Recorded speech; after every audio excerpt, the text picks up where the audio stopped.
celebration from the crowd. The last tower will be going down. Start the fight with that global and just try to blow up and get on top of that Zeus right away.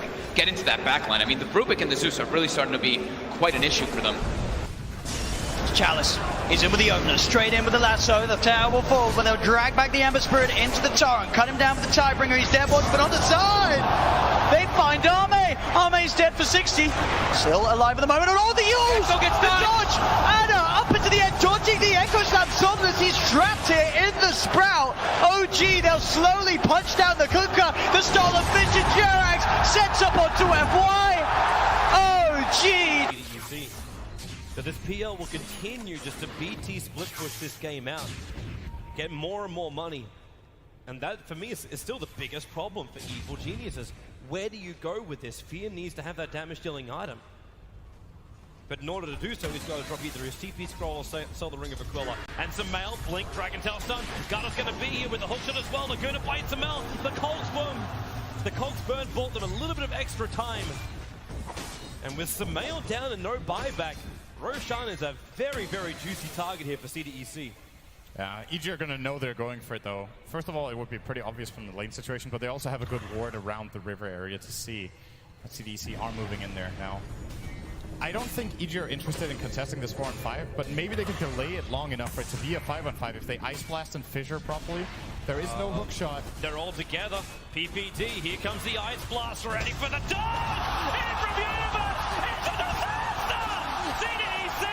They're going to get wiped from the face of the earth, apart from aggressive. He'll jump out, but the Wombo combo perfectly hits from Evil Geniuses. And now they will take Roshan. Samel is back, they'll get the egg into the Immortal. OG right behind Arme.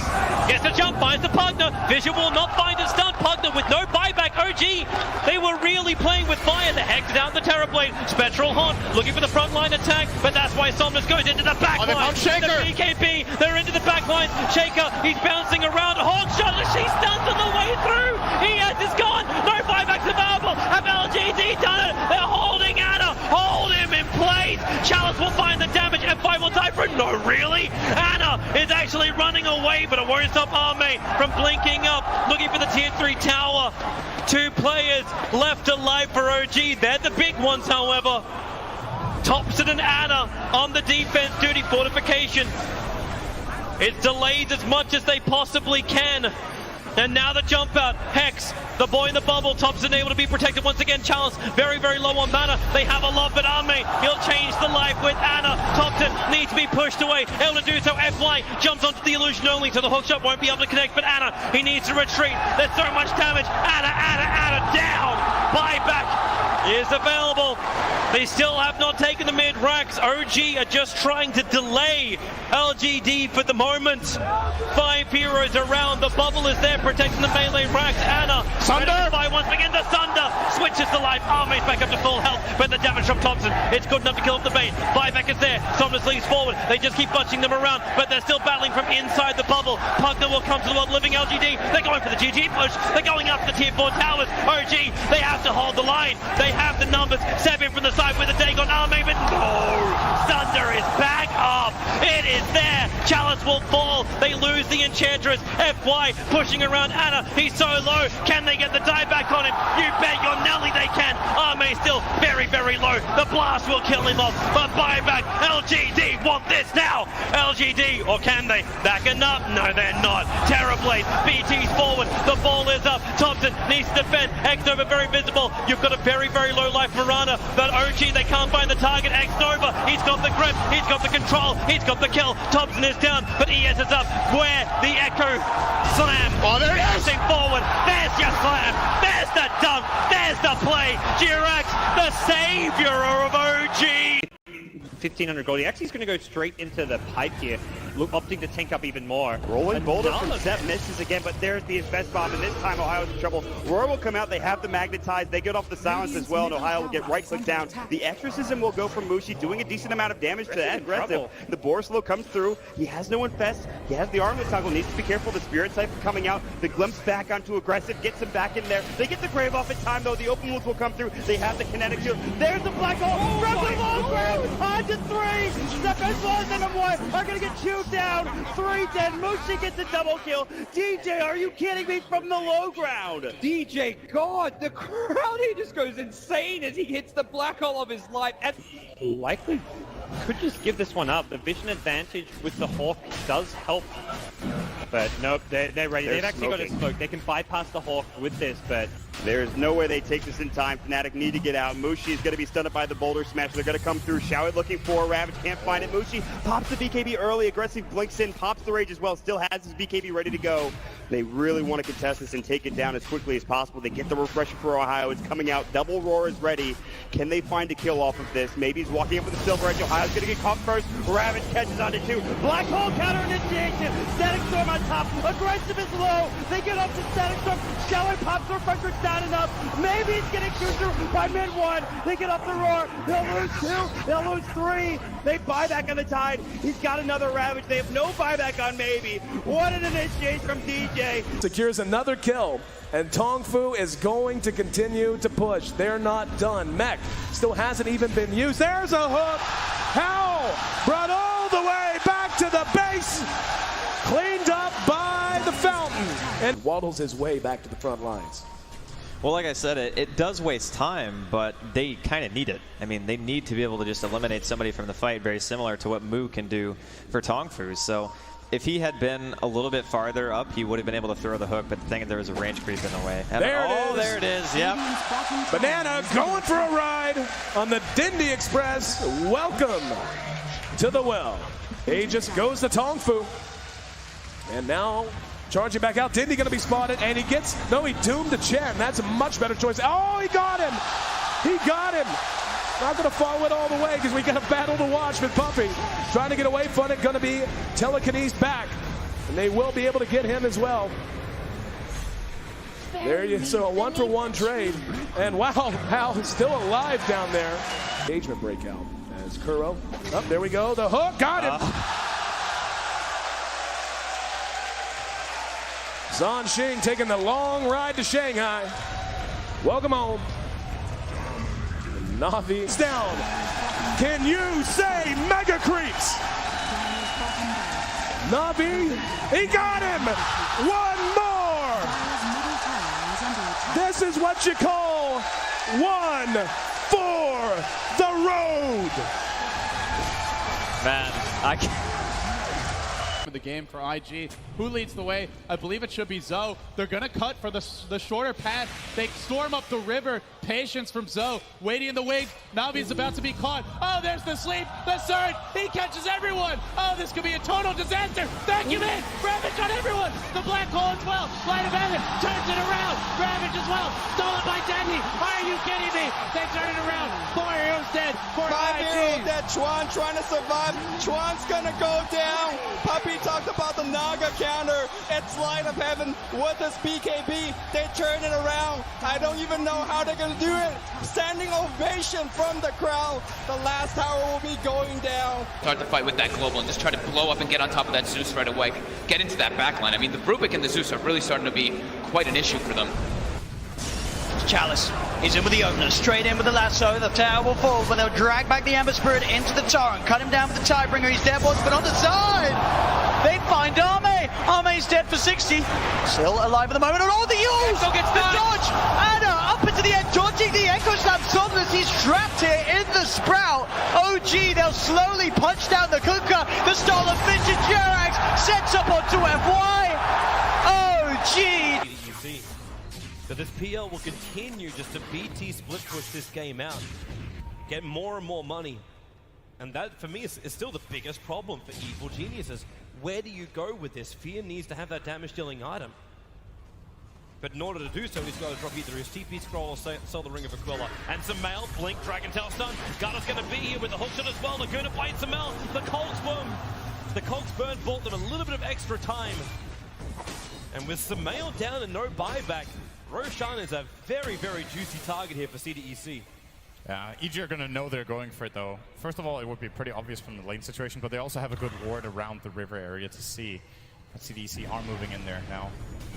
I don't think EG are interested in contesting this 4-on-5, but maybe they could delay it long enough for it to be a 5-on-5 if they Ice Blast and Fissure properly. There is no hook shot. They're all together. PPD, here comes the Ice Blast, ready for the dodge! In from Universe! It's a disaster! CDEC! They're gonna get wiped from the face of the earth, apart from aggressive. He'll jump out, but the wombo combo perfectly hits from Evil Geniuses, and now they will take Roshan. Semifinal is back, they'll get the egg into the Immortal. OG right behind Arme.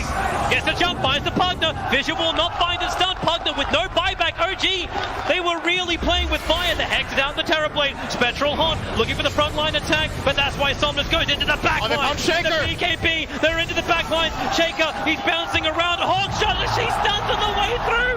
ES is gone. No buybacks available. Have LGD done it? They're holding Anna. Hold him in place. Chalice will find the damage. F5 will die for it. No, really? Anna is actually running away, but it won't stop Arme from blinking up, looking for the tier 3 tower. 2 players left alive for OG. They're the big ones, however. Thompson and Anna on the defense duty. Fortification. It's delayed as much as they possibly can. And now the jump out. Hex, the boy in the bubble. Thompson able to be protected once again. Chalice very, very low on mana. They have a lot, but Arme, he'll change the life with Anna. Thompson needs to be pushed away. Able to do so. FY jumps onto the illusion only, so the hookshot won't be able to connect. But Anna, he needs to retreat. There's so much damage. Anna down. Buyback is available.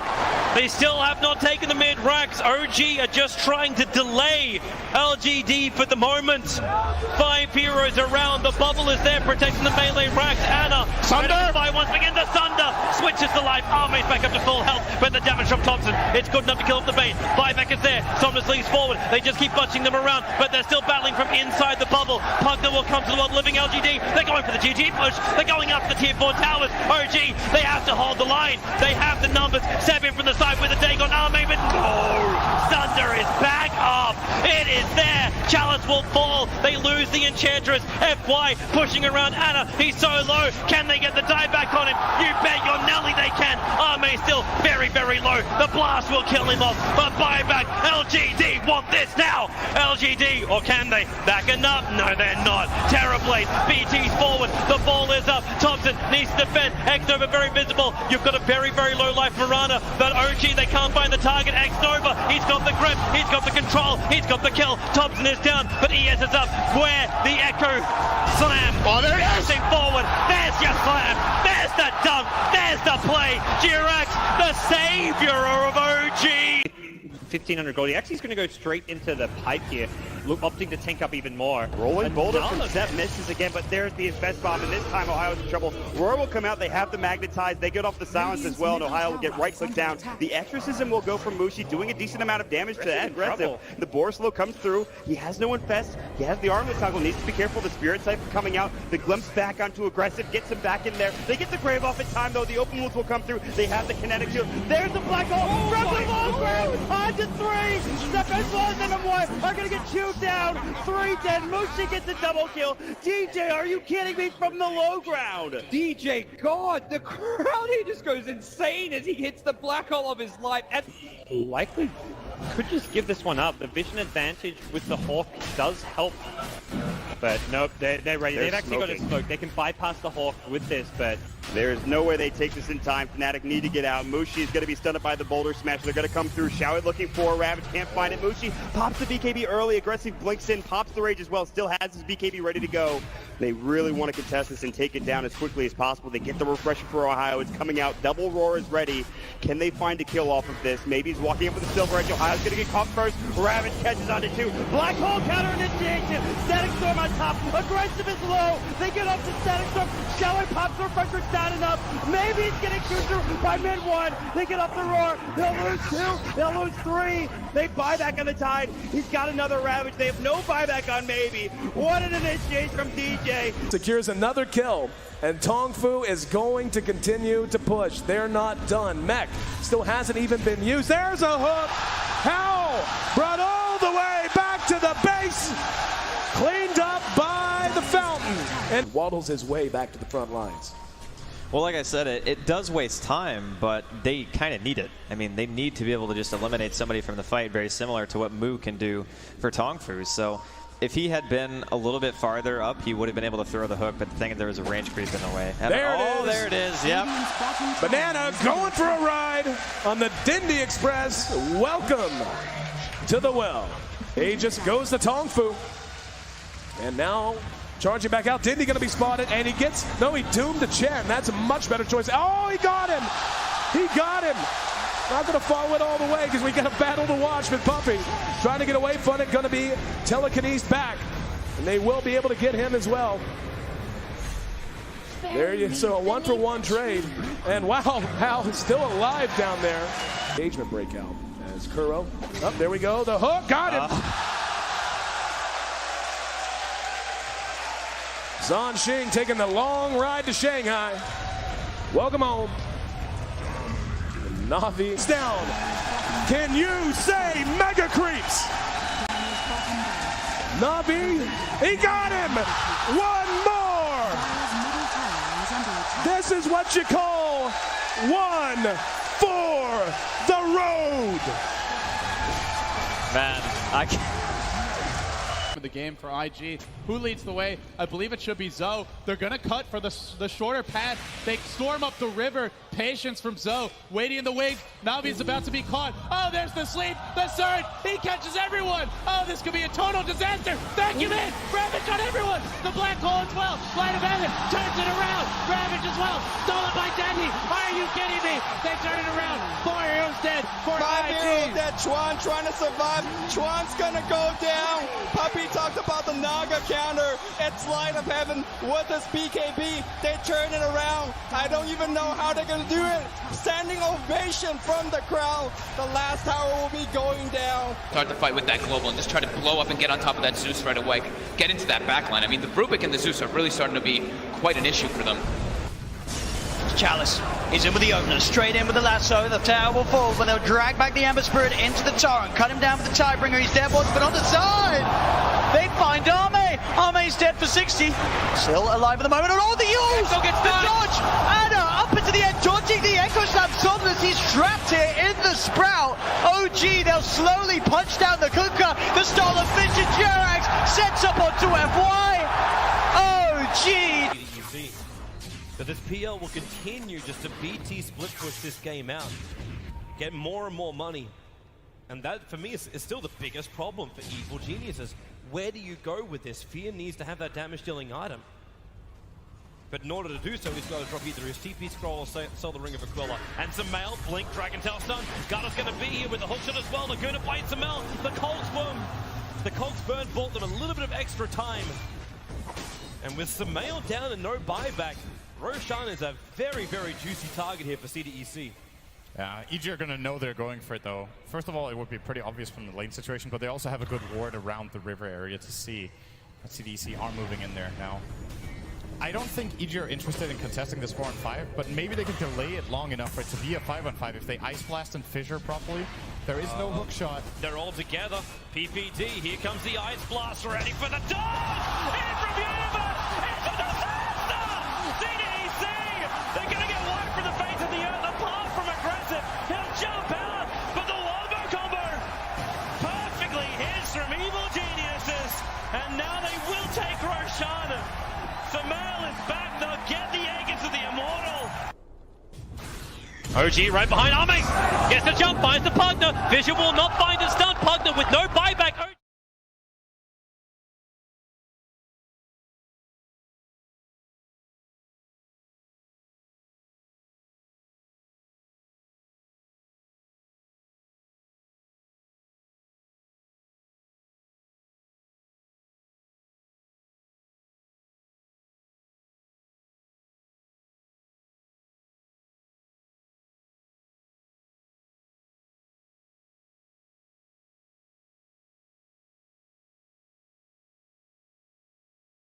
Dire team ban. All right, ladies and gentlemen, welcome back. We're here for another day of DPL-CDA Season 2 playoffs. It is MLP Dota and John X5. John, excited today. So how do you feel? I'm feeling great, you know. Yesterday was a really explosive day for the playoffs, and we are on to the semi-final round, the upper bracket. Of course, that does mean it's VG up against Team Aster first, and both teams off a really good start from the quarterfinals. Both teams going 2-0. We'll see how that plays out here historically. This matchup has favored VG by a mile. They've played 7 games throughout this year, and VG has won 6 of those series. So it's a 6-1 record. That includes the group stage of the DPL-CDA, where VG won that duo as well. So we'll see if Aster's figured out what they want to do. You see those openings from both sides, nothing too surprising. VG, they opt for that Phoenix that we've seen so many teams fall back to. And Aster, well, they get that response in the snap, so they've got an easy way to burst down, at least early on. And see whether or not that's something VG can kind of counteract. I wonder if they can. We did see a lot of Sapphire up against Phoenix yesterday, and well, we saw FY. He just wasn't using it every single team fight. So if you're far enough ahead, that's one way to just ignore the Snapfire, just never end until maybe she uses Mortimer's kisses, and then. Well, then you can pop the air gun, because you know she's not gonna, be able to make it in time. But nevertheless, Team Aster, they do go for the Faceless Void, so a very early position 1 pick to make. But Aster, they want to lock in the Void, and you have a very nice combination with the Snapfire Void, the Mortimer's Kisses, and Chrono. So I don't mind it. But it's going to give plenty of opportunity for VG Gaming to be able to counter that Void out. Yeah, and I love the ban-outs from VG already. They take out the Invoker, which we've seen lined up with Faceless Void multiple times.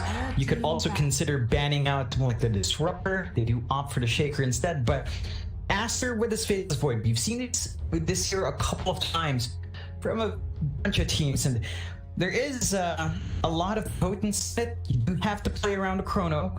You've got basically the best piece of catch to hold something like the Void Spirit down. VG do still have a couple of ways of kind of making it troublesome for the Faceless Void to work in that Chrono. I think a couple of good ones would be something like the Oracle or anything with natural disarm, just to make it harder for the Faceless Void to commit in the Chrono. And we've seen this a couple of times where Faceless Voids don't necessarily want to go for a fast EKB, if at all. That's something that could mess with the timings for Asters if they had to face up again. Something that makes it harder for the Void to just stand there and hit people. Aster did take care of the more popular counter pick in Venge. They took care of that in the first phase, and we've seen a lot of teams fall back to the Venge recently. It has kind of surged in popularity, so it's a fairly straightforward ban that does allow a little bit more breathing room for Aster to make this Void pick work. Still, we're going to find out how to build off. If the Disruptor slides through, I can see Aster kind of going for that Snap Disruptor we've seen a couple of times, and just try to play around that Chrono.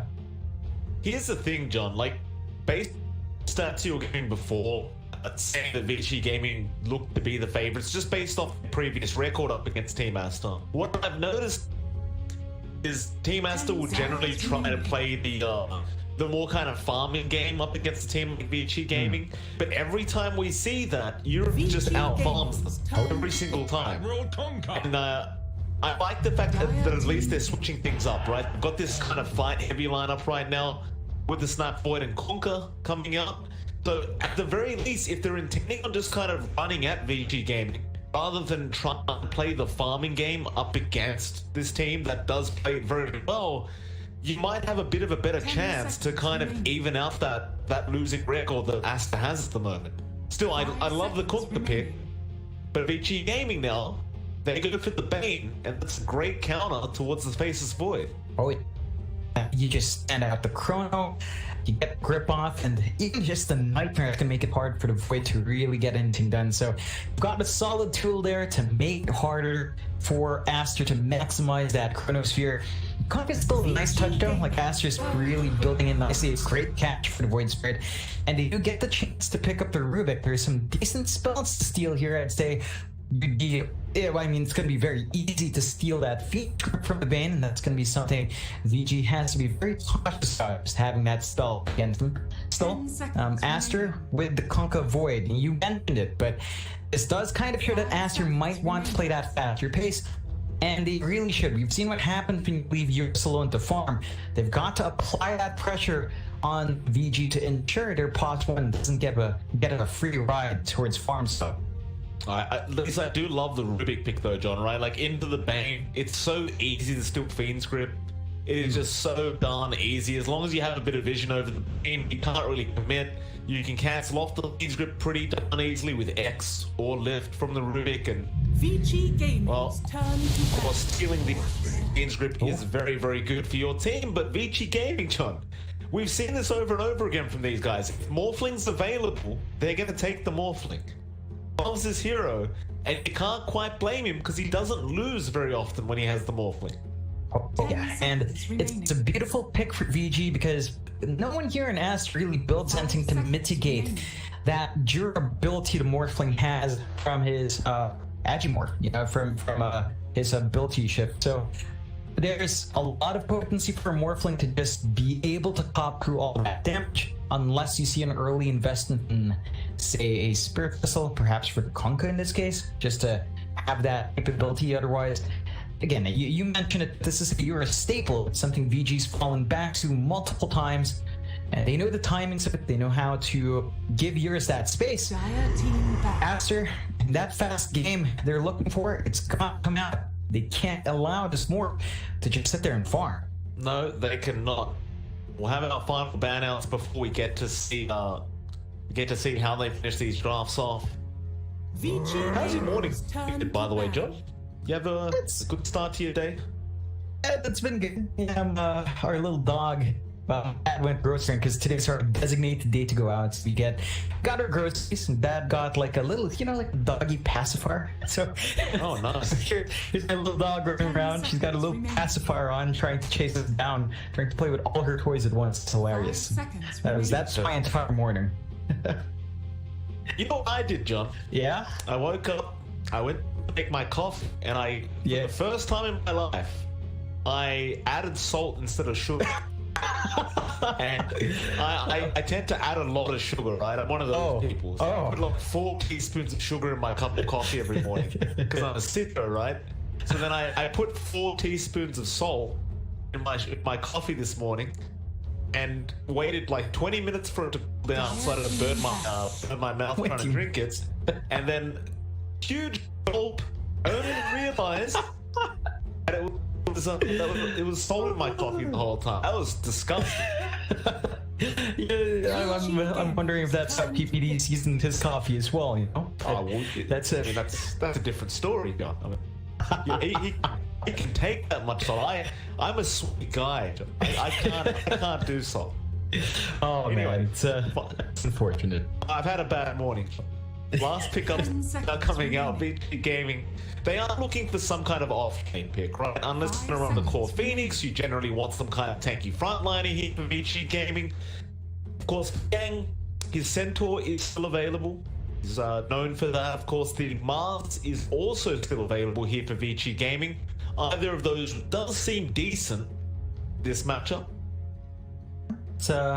Those are stable cores for Yang. We've seen him also recently play a lot of Batrider, and that can be potent. It's not the easiest time, but VG did ban it out themselves, surprisingly enough, and they opt for the Doom. So there's that response to the Faces Void, right? Like, it's the straightforward hero there. We've seen the Doom rise up in the past few days, and when you toss that Doom in the Faces Void, suddenly he's not an issue. Very, very strong off-lane pick at the moment. I can't believe I forgot about this hero. I can't believe it made it all the way through to this stage, quite frankly, because we saw it so much yesterday, and it is really, really potent right now on this meta. Well, Aster, they're either looking for a mid or another off-lane pick. I mean, obviously the Cook is quite flexible, but it's more than likely to be a mid lane up against the Void Spirit, so you are looking for an off-lane to finish things off here for Aster. And Aster, I mean, from what I know, they enjoy playing the Tide quite a bit in that off-lane. We see that quite a lot. Does kind of fit their draft. They want to really just go full on team fight here.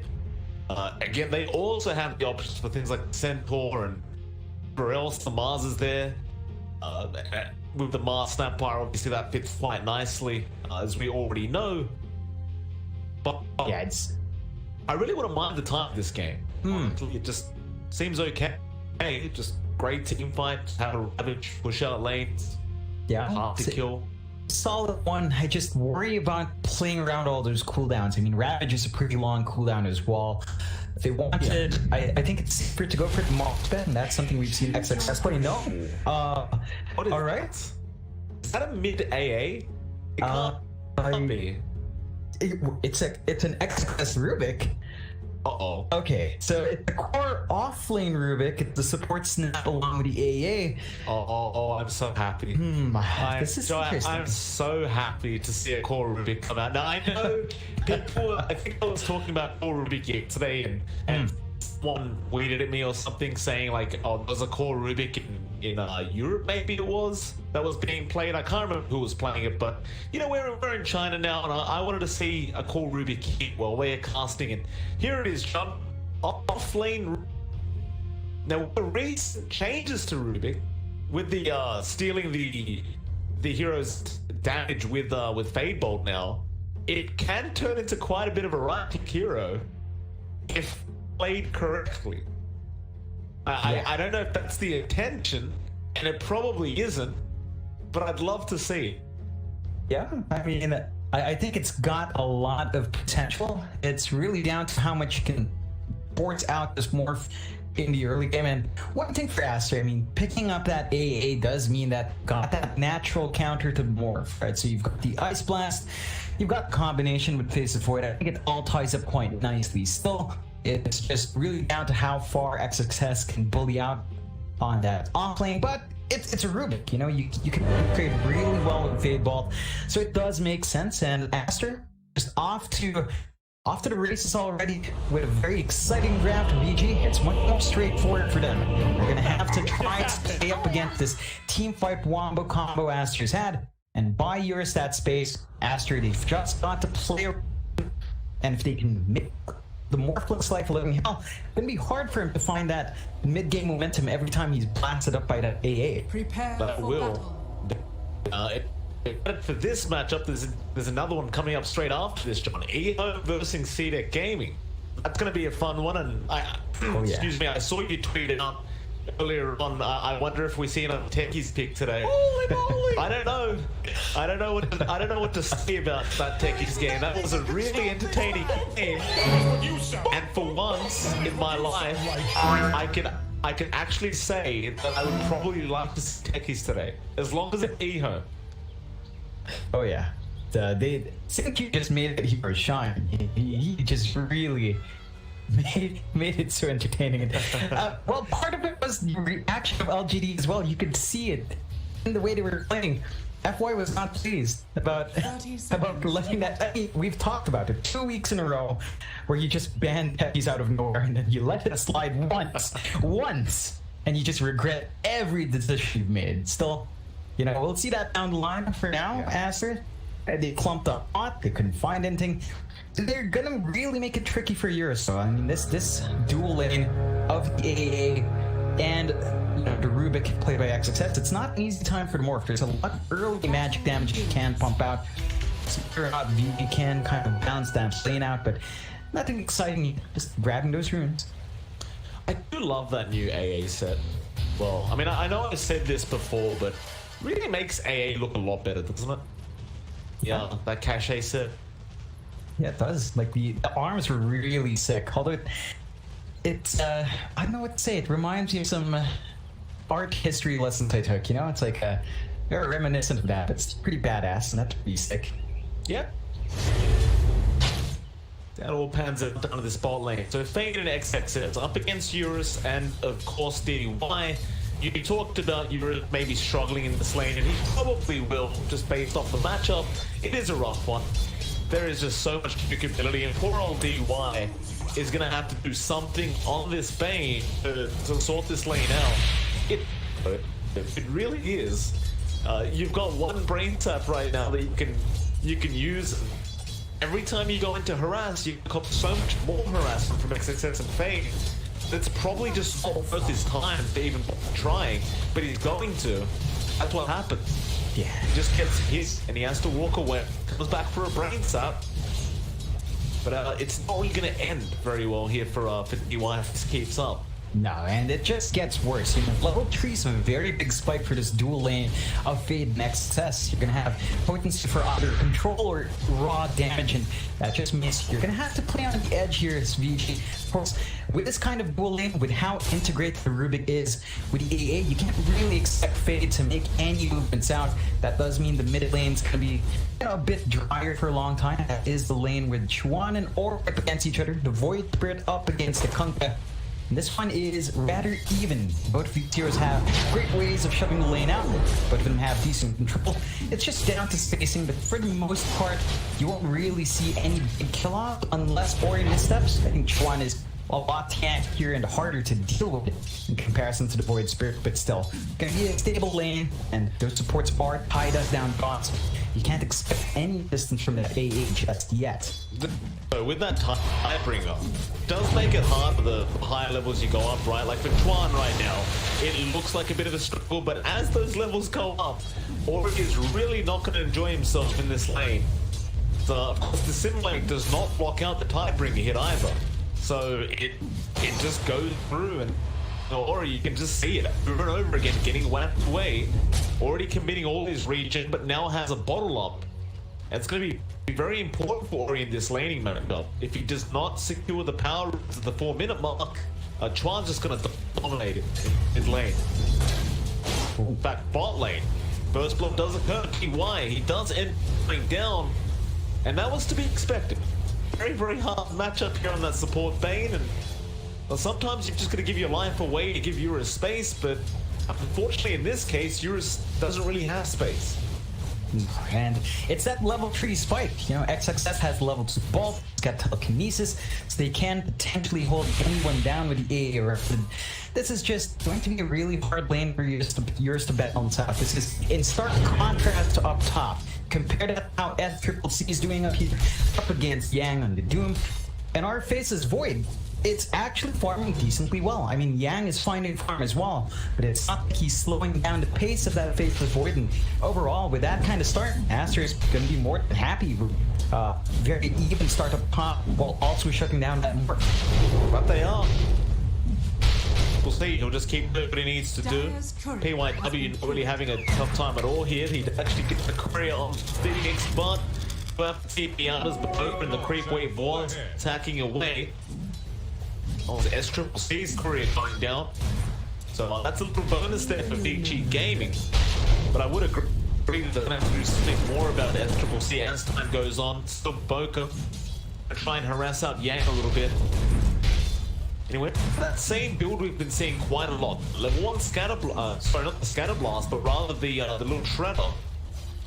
Does pick it up, but of course up against the Phoenix, you just want a value point in it. It's always been a bit weird to me to see it being picked up so early into the game, like at that level 1 or level 2 stage, rather than going to the Cookie and Scatter Blast. Does preference.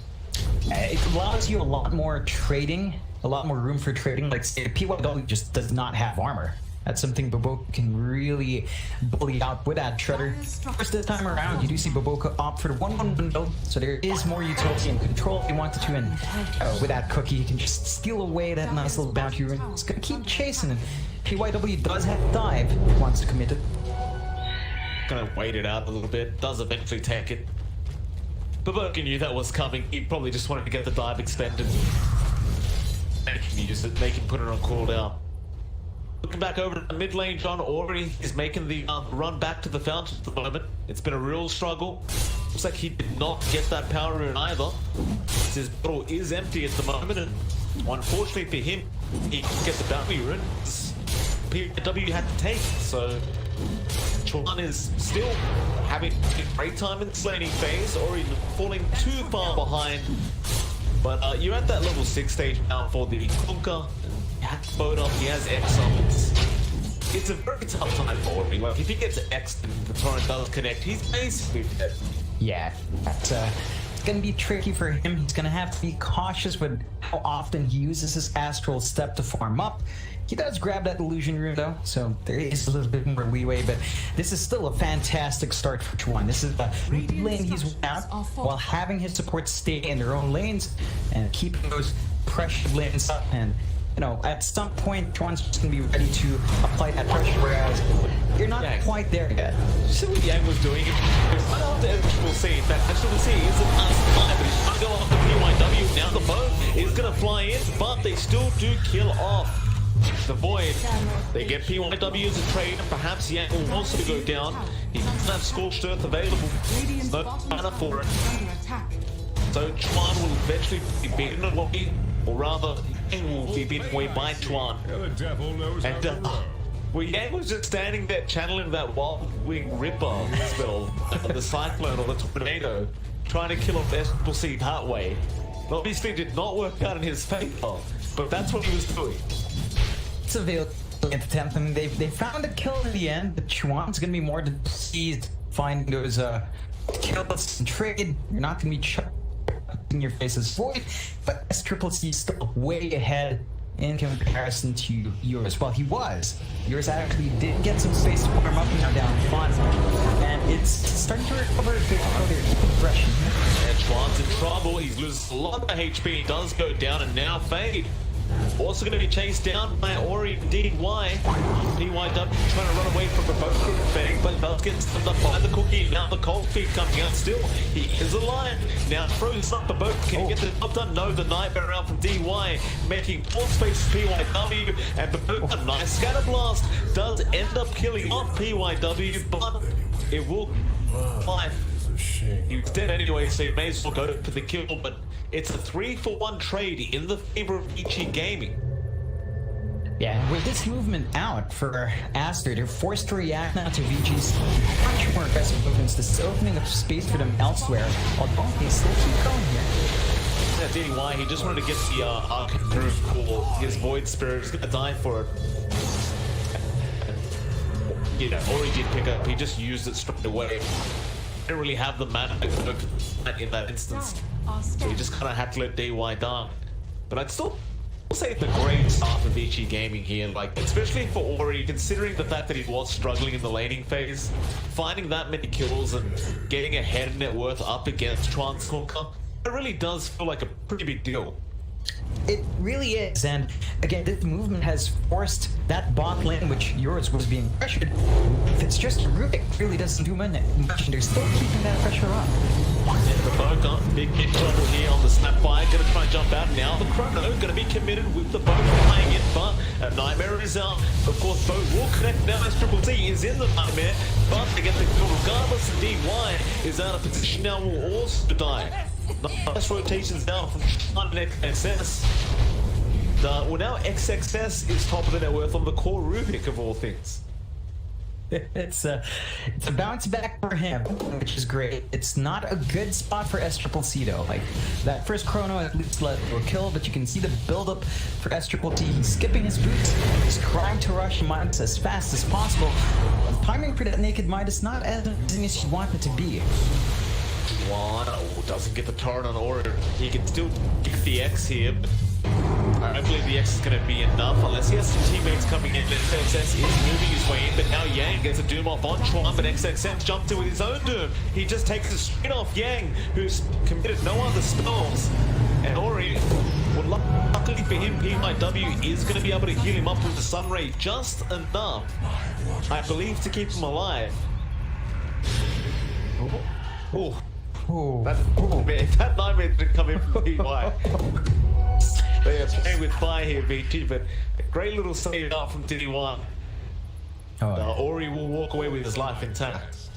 Yeah, that's a bit of a blunder. You can't afford to give a Rubik that sort of spell out. And while XXS, he's proving highly effective on this Rubik. He's already got his 8 hurlings up, so it's a lot easier for him to steal out these spells. And it's really down to him and down to Chuan to put that space out. Because S-Triples, he finished up his Midas. He needs that space to farm up. So he needs to start applying that pressure on the map to ensure that VG's not going to go hunting for the faces Void. At the same time, though, I mean, VG, you're still getting a lot of space for Eurus as well. So whether or not this kind of trading will pay off, only time will really tell. You can see Eurus is still leading in terms of the net worth, at least in comparison to SCC. Just got a straight Lincoln Sphere here. Yeah. For Eurus, like, I mean, I guess it makes enough expensive, especially up against the Ruby Conker. Picking off the big XXS was falling low, but PYW ends up going down within his own egg. Now the X going to come out from Tron. They just demolishing Vici Gaming now. Just a couple of great engagement in a row off the back of the XXS on that Rubik once again. Well, Vici Gaming might be the ones being a little too aggressive for once. They might be needing to slow down a little bit here. Yeah, they need to be a lot more respectful towards how Aster's playing. The response is pretty swift. If you see anyone diving near a tier 1, anyone diving near a big objective, they immediately responded. You can see that Aster's keen to keep that pace. They smoked dump. That wasn't spotted out by the ward, because that ward's blocked out by the tree line. So you should be able to find something here. Yeah, he finds the front. Oh, good, he's going to go in for the chrono. And now the ice blast with the Morgan's kisses means that Eurus has no chance. Or maybe he does. The Nightmare. Oh, DY. He tried, but a great shot from Baboka does get the job done. And mind you, that last Morgan's kisses shot was blind. He had no vision. But he did get it. And very important kill there for the side of Team Aster. Yeah, it's a big one.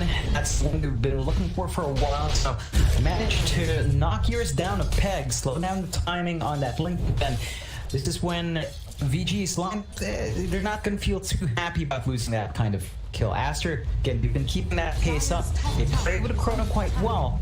And with that chrono exploded, you know, that's a sign for us to just farm up. Again, with that Midas, the rest of the team is just free to do what they want, which looks like for now is going to be to secure that bot tier 1. So it's going to be a tier 1 for tier 1 trade for both sides. No real defense is coming out for tier 1. No, just trade them off. No need to defend these safe lane towns. Of course, VG Gaming do get their one first, and Aster will eventually get there.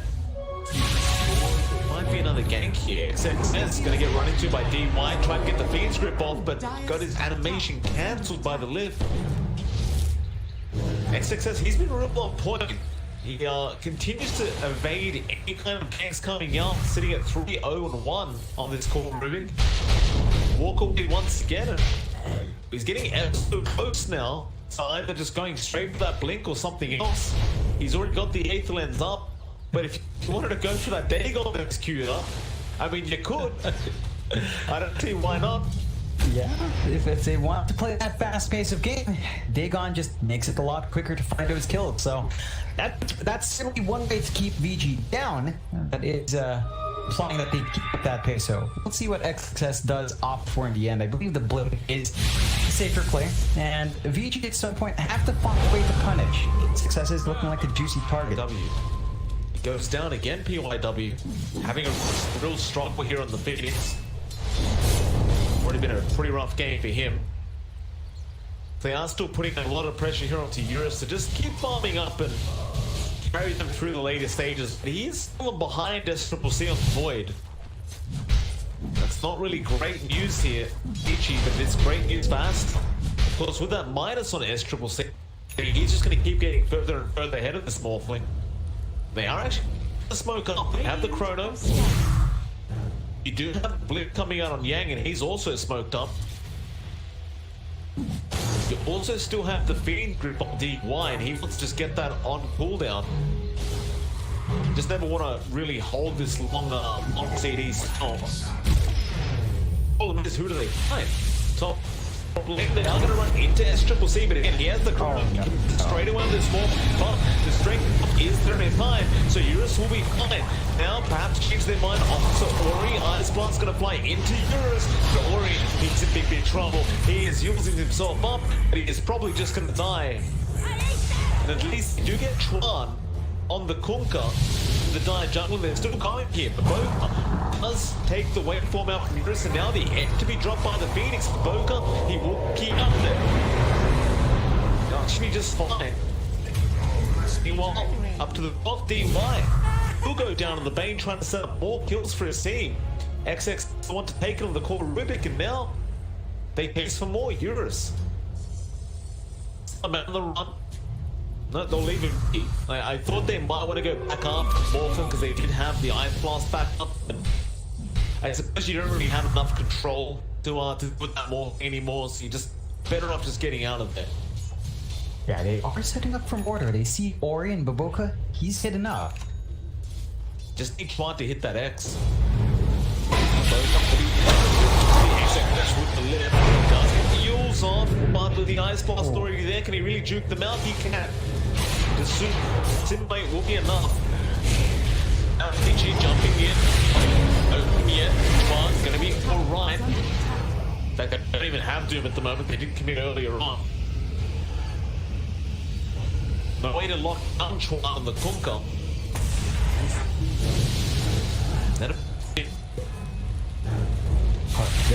This forward movement from Aster really is starting to shape up quite nicely. You're seeing even Eurus forced to join the fight and doesn't really have anything to contribute. He just has nothing. He needs to finish up the link first, work his way towards the shotgun, and then perhaps you can get something done.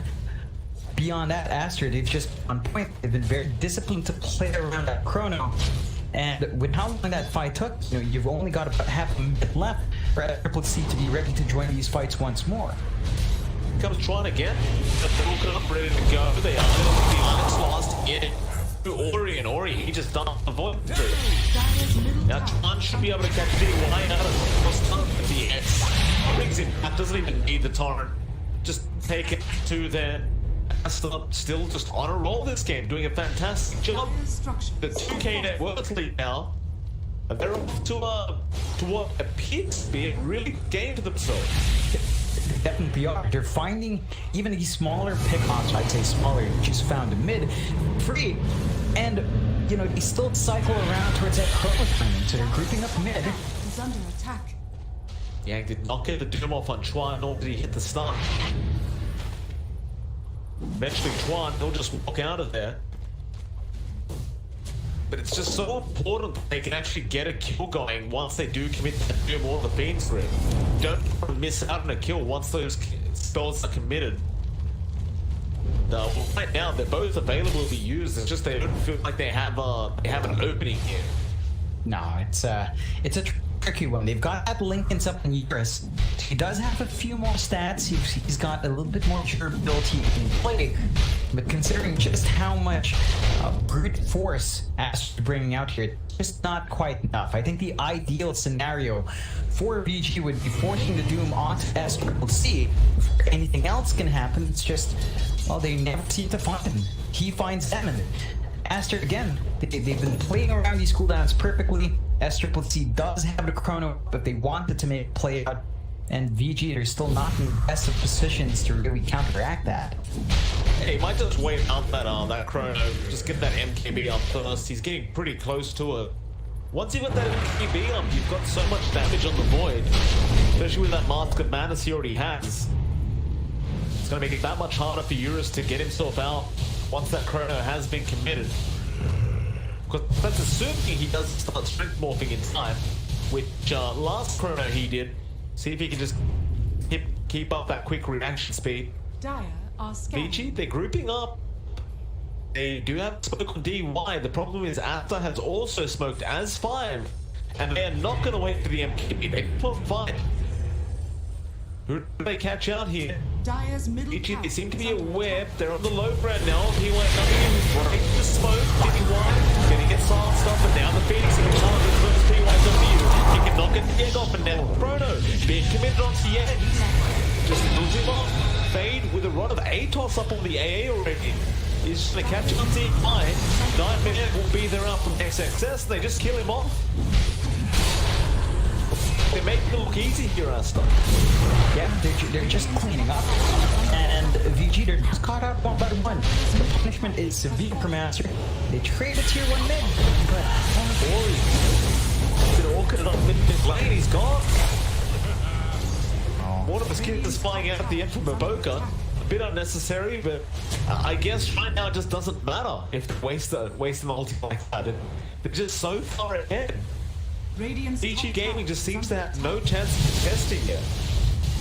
They're a long way off. They really need to play as the aggressors. They know the chrono's down. That's opening for them. lane. They're trying to make the up on the Provoker. Cookie out there, suddenly still burning him down. Nightmare out from XXS, again gonna save the day. And PIW is still trying to get Provoker, but Provoker is now just taunting them.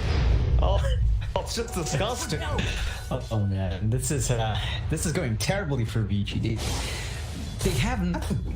They really just don't have anything else to help them out yet. If they can keep track work to find that space, maybe it's amazing. But they haven't been able to punish Aster while these ults are down.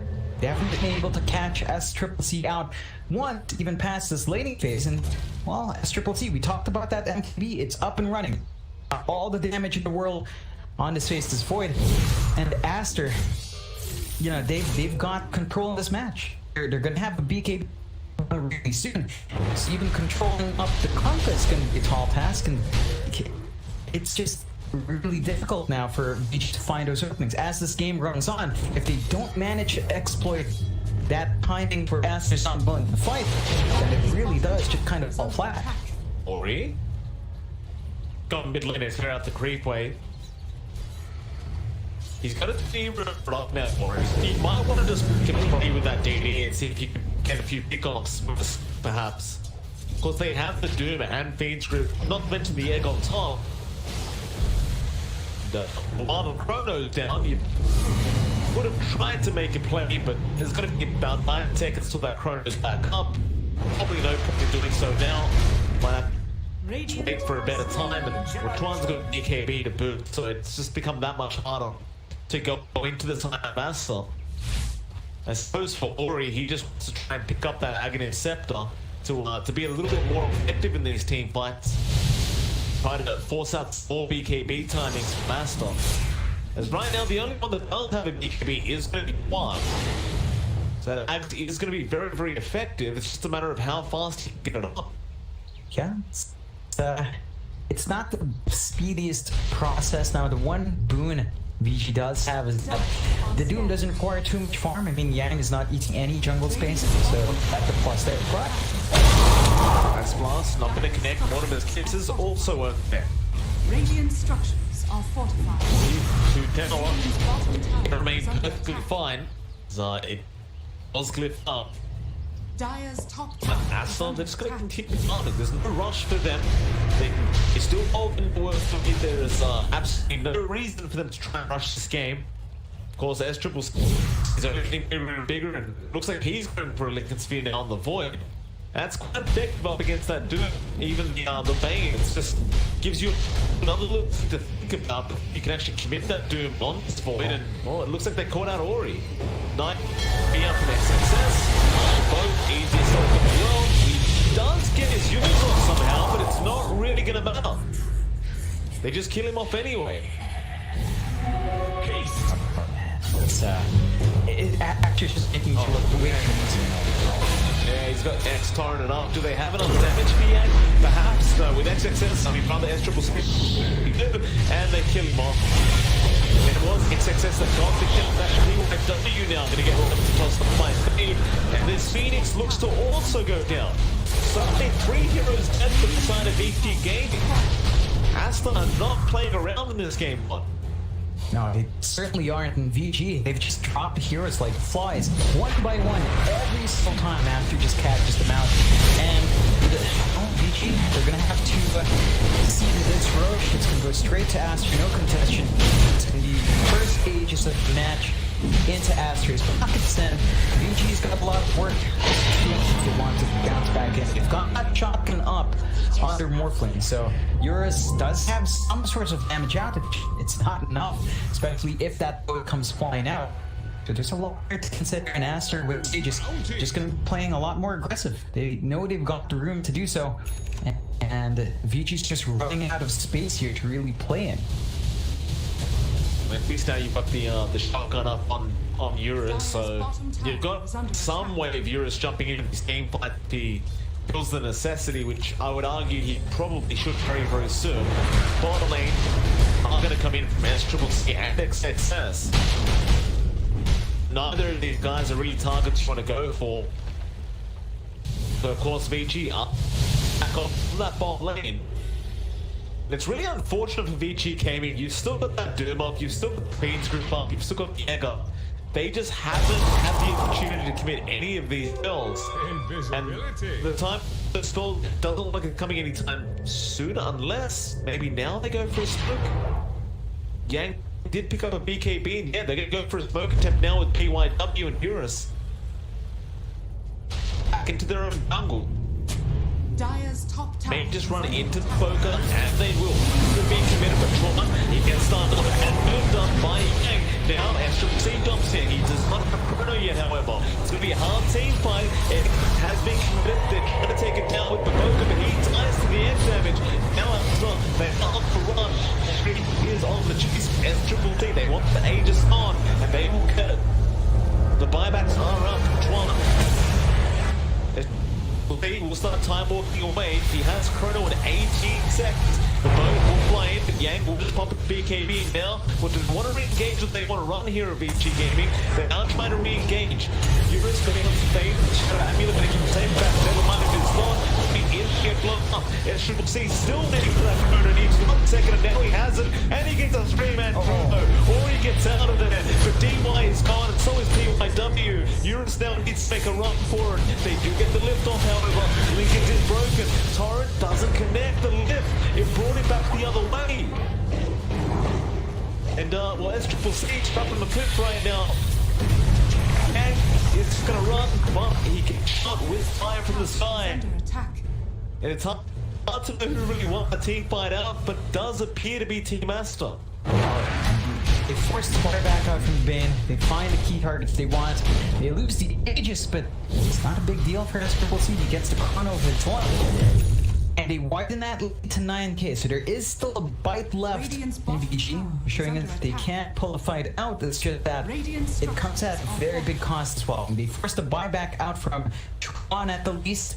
So they do stop some of the timings that are want to hit, but they got a DD on Eurus. They're going to try again, or he's all got that axe up, so straight off the poker body. Fighting Grits just tries to make a run for him. Eurus climb up. Sunray keeping him healthy, but they lift him with something in Eurus. Can't survive it. It goes down. And he popped his DD. So it's just gone a complete waste, or perhaps we'll get Tron out of this. Aether going to lock him in with the egg and Yang just deal with the follow-up stun. I suppose with the way the game is going, it may be worthwhile trading the Morphling for the dieback on Chuan. And they did also get Baboka, so it was a fair bit of gold going to the way of VG Gaming. Yeah, it's still somewhat worthwhile. You're not to be pleased losing Eurus, but that's still managed to do stuff at that big pickup in Ori. So it's a great reveal of the Ags. And they've stalled it out long enough that they do have the Doom up and running, ready to go from Yang. They want to force any other shenanigans out. It's just you worry about the Chrono being back up for that turn. At Triple-C, he's been on point, which is his target priority. You know, he's fine with just catching one hero out if it's the Doom, if it's a key core. It doesn't matter to him whether it's 1 or 3 people.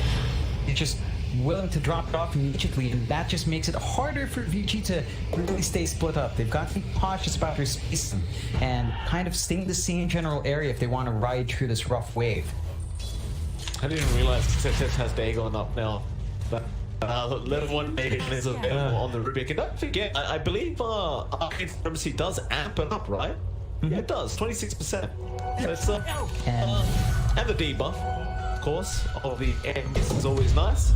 Yeah, he's got his 15 talent as well, so he steals that hero damage with his vaults as one would want to. So this core Rubik starting to pay off. It's now for Aster as PYW. Let's fly off. The funny thing is we're used to seeing Rubik, if they do take the agility and strength morph, they usually just, you know, morph strength and forget about the Agi. But actually on that full top lane, they caught out Eurus. Chrono was committed DY, unable to help him out. Well, he committed the Fiend Strip eventually. S-Triple-C, but now he realizes they are just alone here with DY. But he'll go back in. Very, very messy engagements from VG Gaming. Of course, S-Triple-C if he has Chrono and you're just going to try and go into the void, you're just going to commit it and go for the kill. And this is what I was saying earlier. You can't jump in like that. Like, Aster will not hesitate to drop the Chrono on one person. He knows if they get the numbers advantage, it doesn't matter whether or not he has Chrono anyway. They've got so much team fight outside the Chrono as well that they've been perfectly happy to land deep.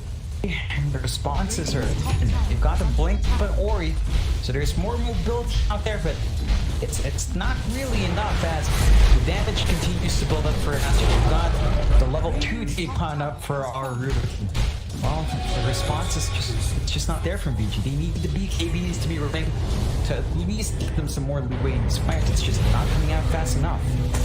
They're going to jump in as Triple C will have his BKB forced out. Just made a run for it. That was his 10-second BKB charge on a Triple C, so it's a bit of win there for Vici. I don't think Aster minds too much. It's not too big of a deal when you're 11k ahead. No, well, the way this game is going, like Triple C, he's kind of overtaking everybody. 20k net worth, almost 21k on the void, about 6k ahead of the Morphling. The best Vici can do is smoke up and try to get some kind of engagement happening again. Because they know Chrono is down. So the best chance they have. Problem is, they aren't going to find anyone. Clark, he'll be fine, he X'd himself back. And after they seem to be aware that the smoke happened. Oh, yeah, they don't even manage to catch out Fate in the tree line. They pop a dust for it as well and don't catch him out. All these small crits from VG are going to a bit of a waste. They just need to calm down a bit, hold the line, farm up. They did get some nice vision out earlier to at least spot out those movements from Aster, so they're protecting themselves a bit in their own jungle, but there's some decent forward wards as well from Aster that they've got to watch out for. Still, they've got to play the patient game. They've got to trust in Eurus to continue to build up, and that BKB is just going to help them stand and fight, but Aster, they're not willing to wait. They're just going to smoke up once more. I mean, the Roshan's up at about 40 seconds. That's a great scan out from Vici. They actually scan out exactly where they are in the smoke, so Aster, they just kind of give up pursuing anybody. They are going to have another Roshan in 20 seconds, so they're going to start playing around this Roshan pit, hoping that it's going to be an early one, but Eurus, he'll have some decent timing now on the BKB. Just before that Roshan is up, and you've got a hell of a lot more fight potential now on Eurus, especially with that BKB and Lincoln Spear up. And if you are Vici, I don't believe you can afford to let that Roshan go down, even if you are up against that Chrono and every other ultimate from Aster. Leaving that Aegis piece to the side of Aster when they're this far ahead could be very, very detrimental to this Kingdom 1. Oh, it definitely would be, and they're set up as well. They've got more wards to watch the pit area. At least it's not the best ward though. There are certain ways to slide in there, but they're just posturing around. So Aster's got to smoke up for that. They do have a smoke flying out from Baboka, so it's like they want to keep playing aggressive. Again, they've got their ults up anyway. They know the Roche is just about up, or should be fairly soon, and just gonna keep playing aggressive. Got the Shadow Blade fade. Now the smoke comes down from Ichi or Aster. They're gonna loop around the Dying jungle. They can catch a straggler. Like this down in, yeah, he's gonna run straight in the boat and the Ice Blast coming out, and Pops, he'll try and survive through it. Looks like he'll manage it. So then, Yang's BKB won't be up. On the same side of the coin, you don't really have the boat available on Chuan for another 40 seconds. But neither team's going to jump into the Roshan pit quite yet. They're going to wait it out. They still want to pick on it. They may have just down one Yang. He was farming with lane, but the Mortimer's kisses from a boat gun. And the hit from XXS wasn't up, and that's the Roshan there. He started by S-Triple-C. And look how fast he takes it. Without that Doom, they don't really have a frontliner to just dive in unless you want to risk Ori jumping in. They don't have the vision, they're not going to dive in, and BY is dead. Just, they're not really playing on the same page here in this game than one each. One person's looking at Roshan pit, the other one's kind of running across the map. It's just constant free kills there from the side of Aster. Yeah, and that's really been the story of the game. It's just been slightly disjointed for VG. Aster just making the most of it. They've got the butterfly up on SCCC, of course, they have GGs as well. They've got all the room in the world. They still hold on to that chrono on SCCC. They can just force more objectives on the high ground. It looks like they're going to be playing conservative. SCCC just into twat creeps, probably looking to perhaps shove that bot tier 2. Creep wave is fairly far for that though. There is no pressure. Aster's maintaining a 17k lead. It's down to VG to really try to force an opening out. And they still can, mind you, like they still have potential to get that work done. It's just their movements have been less than ideal. And even if they were to hunt now, Aster just playing his 3 and 2. So you're not going to find any single target pickups to really clean up fast. By the way, to the viewers, I can see that for some reason the stream is dropping frames quite a bit. Absolutely no clue why, but after this game I'll go check it out and see if we can get it fixed up ASAP. Sorry about that. It just kind of happens out of nowhere. It's I guess because everyone's in their houses right now, it's a little bit unsafe. Top lane.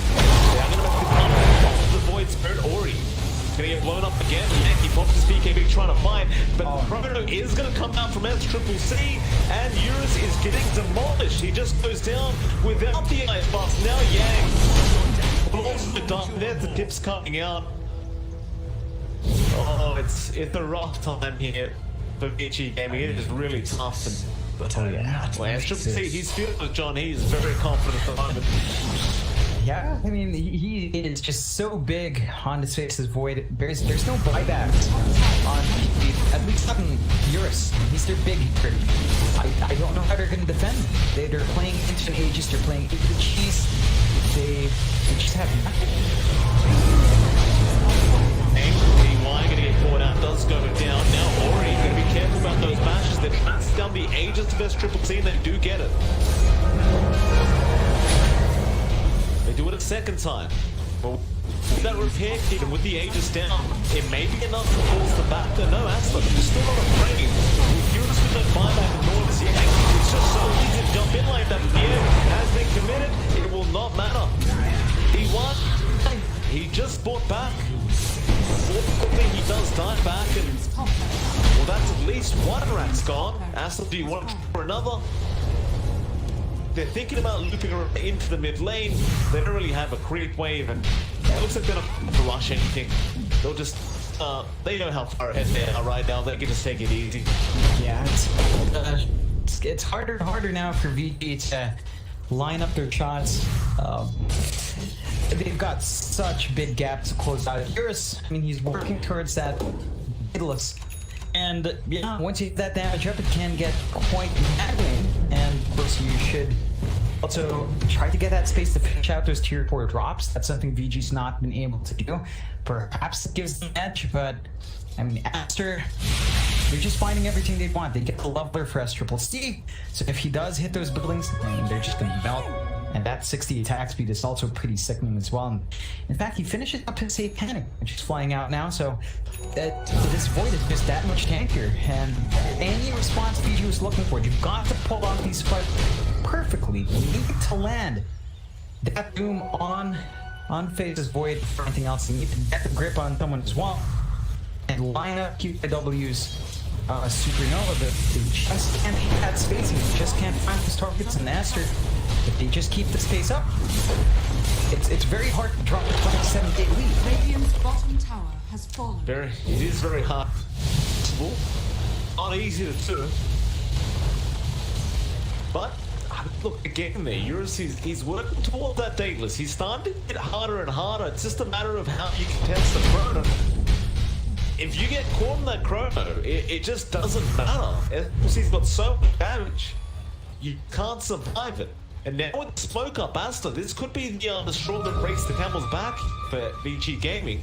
Radiant's bottom tower is under attack. Get caught out, yeah, his smoke's gonna break on the Boca. XXS couldn't get the lift in time. Obviously with that chrono up, they want to try and make the high ground play, Aster.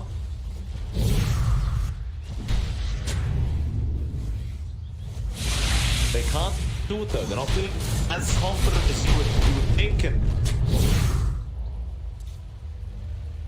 they back off. I mean, it's all fairness, I suppose. Like, you do have the Fiend, if you have the Egg, you've got so much damage, you've got the Doom. One small mistake from Aster, they lose a team fight. It's going to cost them a lot of gold. Yeah, that is good. So they are erring on the side of caution. They just get the farm performance. The Guardian Reeves up on the boat. He's also got his Aeon disc up and running, so bursting down even the snap is a tall order for Giora. At least it'll take longer than they'd expect. Of course, VG is using this time and space to farm up as best as they can as well. That they were talking about very close readers. So you get the damage is going to be there. The issue is just finding that opening. None of these items will really help them find that perfect time to jump in, and it's still tough. Like, they're still playing with their backs against the wall. Aster's still got Chrono ready to go, and they might be ready to commit. Bot lane, they got to lift the Dagon. Eurus, he forced to BKB to try and turn around, but that may have been a mistake. He needs to run. Run quick because Triple C is here. He's lined up. Probably exactly what should happen. Eurus does manage to TP out of the pre-line. So at the very least, they get the modeling out. All that damage you saw, it was just from XXS and Fade. But basically just XXS. Yeah, that's a bit much just from this core Rubik. And oh man, VG, they're going to be down one man for the high ground defense, then 4v5 for at least 40 seconds. And that's something Aster can just really abuse. They can just jump in, they could commit the chrono on any single hero and force a bit bigger numbers advantage. Just playing it calm though, no rush here. Anyway, jump in, trying to get the Doom off, and does get it on S Triple T. Oh, the bookie sends him in further. He doesn't know what to do. He's gonna make a run, but here comes Ori. He wants to get the snap in the void still. XXS gonna save the day. Ori, he does go down, and so does BY. They just make a rush to try and kill off that void, and I believe it may have just cost them the game. Ori does not have buyback, and it's called GG. VG Gaming were looking to be the favorites in this series, John, but game one, he's going away to Aster in a very convincing fashion. Oh yeah, just some absolutely great plays coming out from Aster. They maximize that.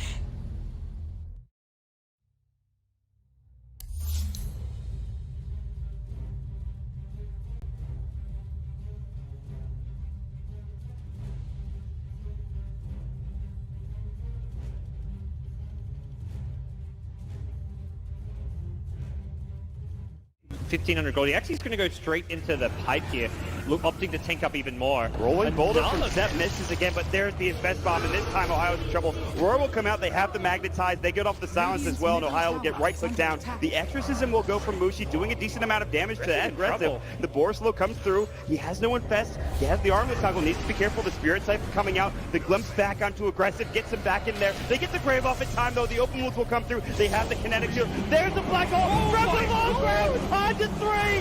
Sep as well as NM1 are gonna get chewed down! 3 dead, Mushi gets a double kill. DJ, are you kidding me, from the low ground? DJ, God, the crowd, he just goes insane as he hits the black hole of his life. And likely could just give this one up. The vision advantage with the Hawk does help.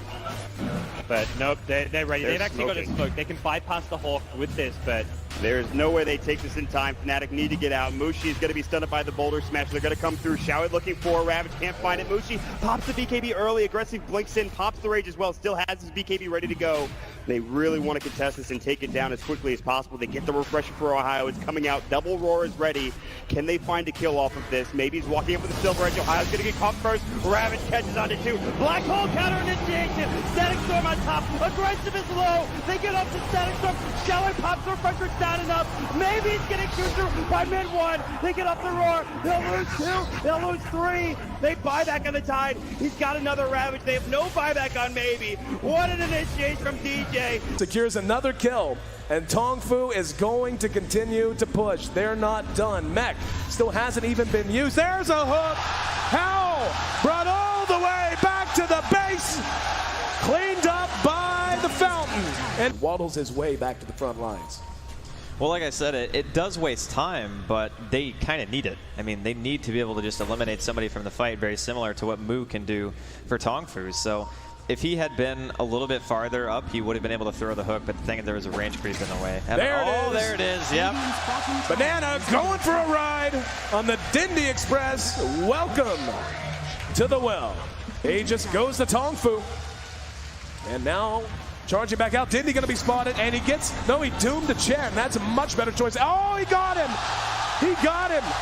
Not going to follow it all the way because we got a battle to watch with Puppy. Trying to get away from it. Going to be telekinesis back. And they will be able to get him as well. There you go. So a 1-for-1 trade. And wow, Hal is still alive down there. Engagement breakout as Kuro. Oh, there we go. The hook. Got him. Zhan Xing taking the long ride to Shanghai. Welcome home. Navi's down. Can you say mega creeps? Navi, he got him. One more. This is what you call one for the road. Man, I can't. The game for IG. Who leads the way? I believe it should be Zoe. They're going to cut for the shorter path. They storm up the river. Patience from Zoe. Waiting in the wings. Navi's about to be caught. Oh, there's the sleep. The surge. He catches everyone. Oh, this could be a total disaster. Vacuum in. Ravage on everyone. The black hole as well. Light of heaven. Turns it around. Ravage as well. Stolen by Dendy. Are you kidding me? They turn it around. 4 heroes dead. 5 heroes dead. Chuan trying to survive. Chuan's going to go down.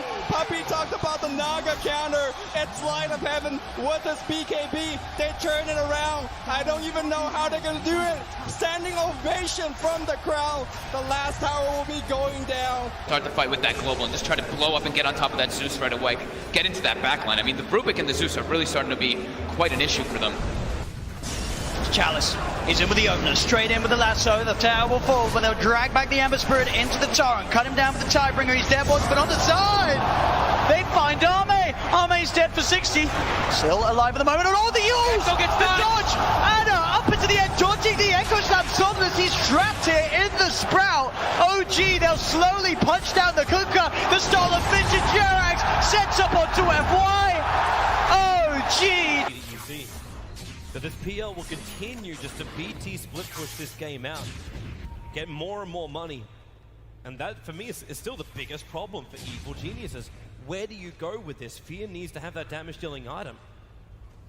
But in order to do so, he's got to drop either his TP scroll or sell the Ring of Aquila. And Samel, blink, Dragon Tail stun. Garda's going to be here with the hookshot as well. Laguna bites Samel. The Colts boom. The Colts burn bought them a little bit of extra time. And with Samel down and no buyback, Roshan is a very, very juicy target here for CDEC. Yeah, EG are going to know they're going for it, though. First of all, it would be pretty obvious from the lane situation, but they also have a good ward around the river area to see that CDC are moving in there now. I don't think EG are interested in contesting this 4-on-5, but maybe they can delay it long enough for it to be a 5-on-5 if they Ice Blast and Fissure properly. There is no hook shot. They're all together. PPD, here comes the Ice Blast, ready for the dog! In from Universe! It's a disaster! CDEC! They're going to get wiped for the face of the earth, apart from aggressive. He'll jump out, but the Wombo combo perfectly hits from Evil Geniuses. And now they will take Roshan. Samel is back, they'll get the egg into the Immortal. OG right behind Arme. Gets a jump, finds the Pugner. Vision will not find a stun. Pugner with no buyback. OG, they were really playing with fire. The Hex down the Terrorblade. Spectral Haunt looking for the frontline attack, but that's why Somnus goes into the backline. The BKB, they're into the backline. Shaker, he's bouncing around. Hawk shot, she stuns on the way through.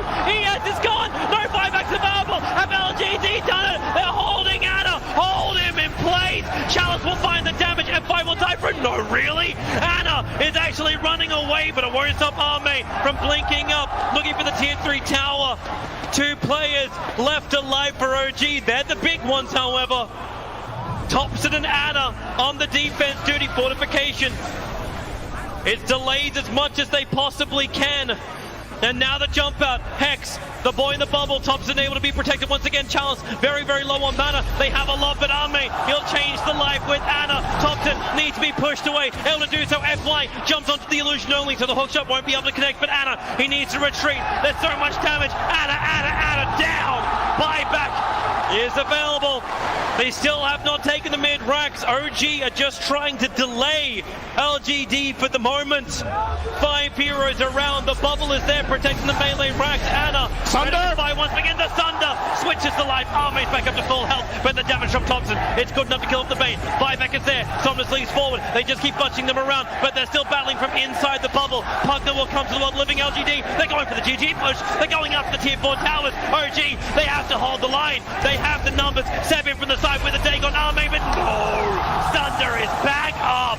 It is there. Chalice will fall. They lose the Enchantress. FY pushing around Anna. He's so low. Can they get the die back on him? You bet your Nelly they can. Arme still very, very low. The blast will kill him off. But buyback. LGD want this now. LGD, or can they? Backing up? No, they're not. Terrorblade. BT's forward. The ball is up. Thompson needs to defend. X-Nova very visible. You've got a very, very low life Marana. But OG, they can't find the target. X-Nova, he's got the grip. He's got the control. He's got the kill. Thompson is down, but ES is up. Where the Echo slam. Oh, there it is. Forward. There's your slam. There's the dunk. There's the play. Jirax, the savior of OG.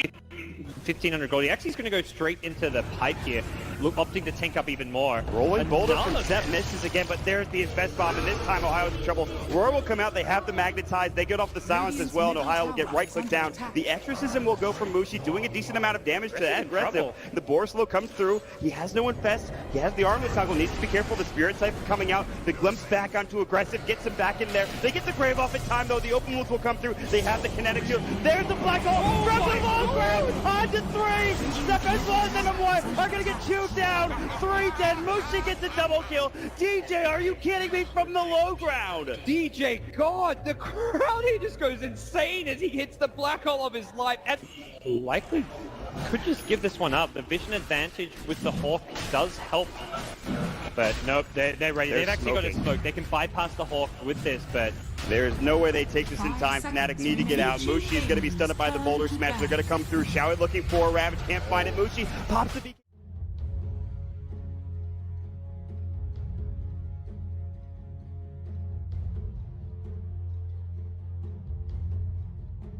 Dire team ban. Vici Gaming's turn to ban.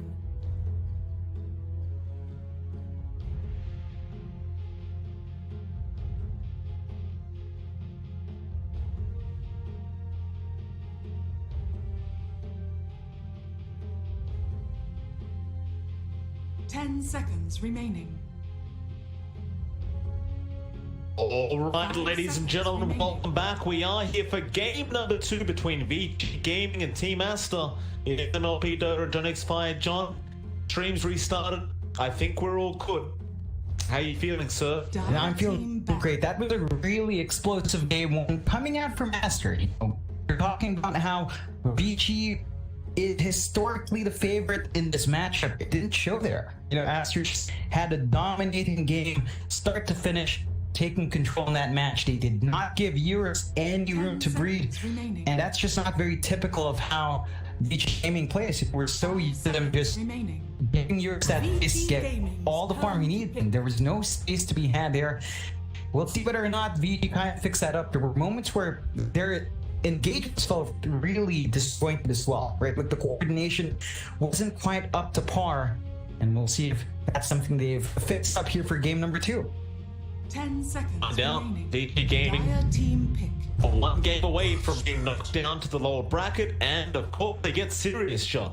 Earth Spirit comes up. No more playing around here for Vici Game. That should be like W Earth Spirit, and he does tend to do a really good job on this hero. I'm very excited to see what he can do. Team Aster, they will take the Phoenix for themselves this time around. Looking great here.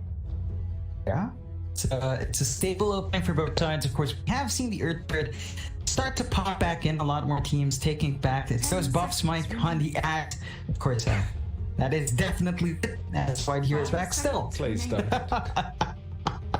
Still though, Aster starting with Phoenix. This could set them up for a really straightforward pick into that Faceless Void once more. We've seen this combination with Phoenix multiple times. Just so straightforward, easy to pull off. You get the Supernova off, you get the Chrono on top. That is one way to get a successful team fight. VG, they go back to the Void Spirit, and well, Artie was trying his best, but there wasn't quite enough from that Void Spirit last time around for them to really build off for VG. So we'll see if he gets off an even faster start. He's gonna need to really set the pace and, you know, the attention away from Eurus. That's something they just couldn't really get done as well as I would expect in that last game.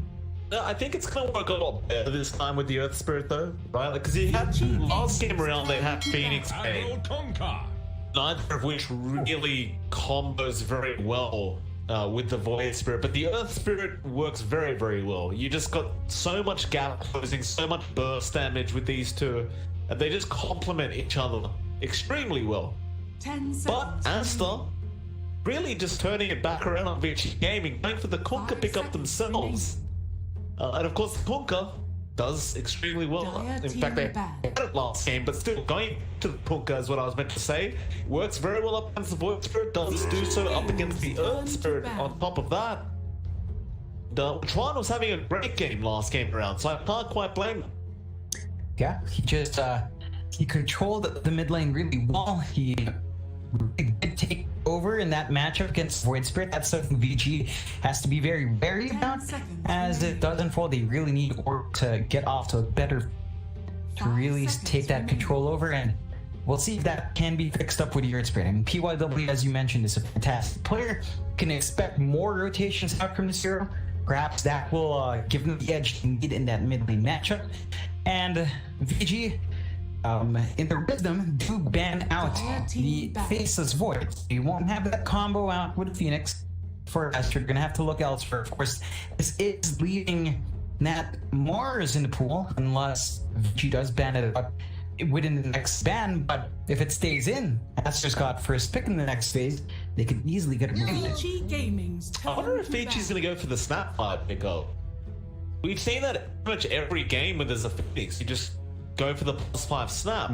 Now, mind you, it doesn't necessarily guarantee the win or anything. In fact, in cases I would argue the Snapfire has been losing.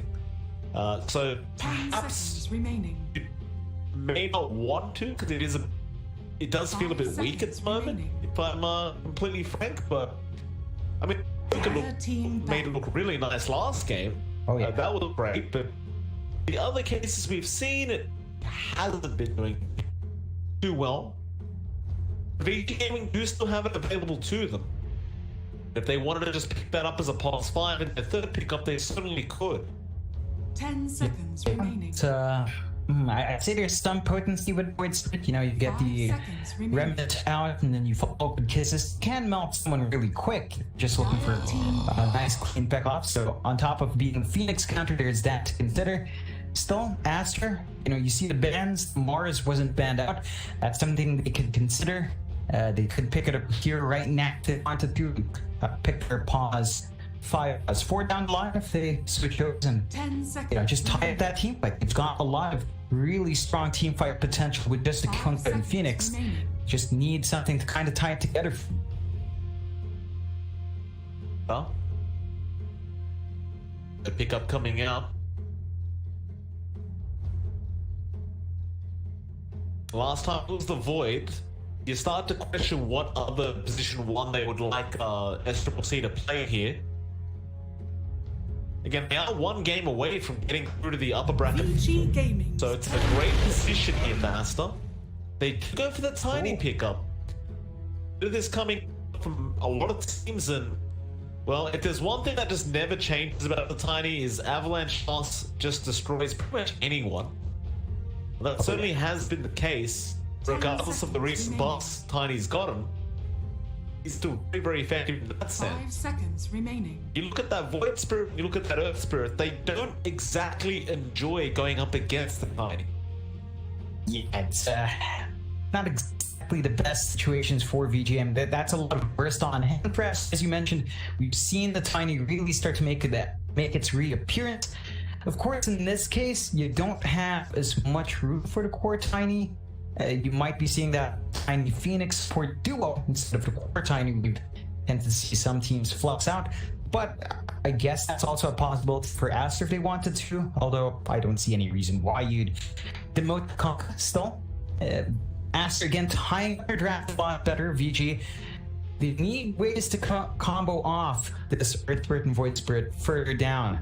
They need more to come out. They still need answers for Phoenix, and they do get the Undying. Wow. It makes enough sense though, doesn't it? Like, you're gonna be fighting non-stop with these two spirits picked up, so why not just go for an Undying and amp things up? Now Aster, you want to fight, you're gonna fight into the black hole, and it's we've been seeing these Enigmas, they're not really going for that old build of Helm of the Dom or Necrobox or anything like that. It's back to the Dota 1 days, John.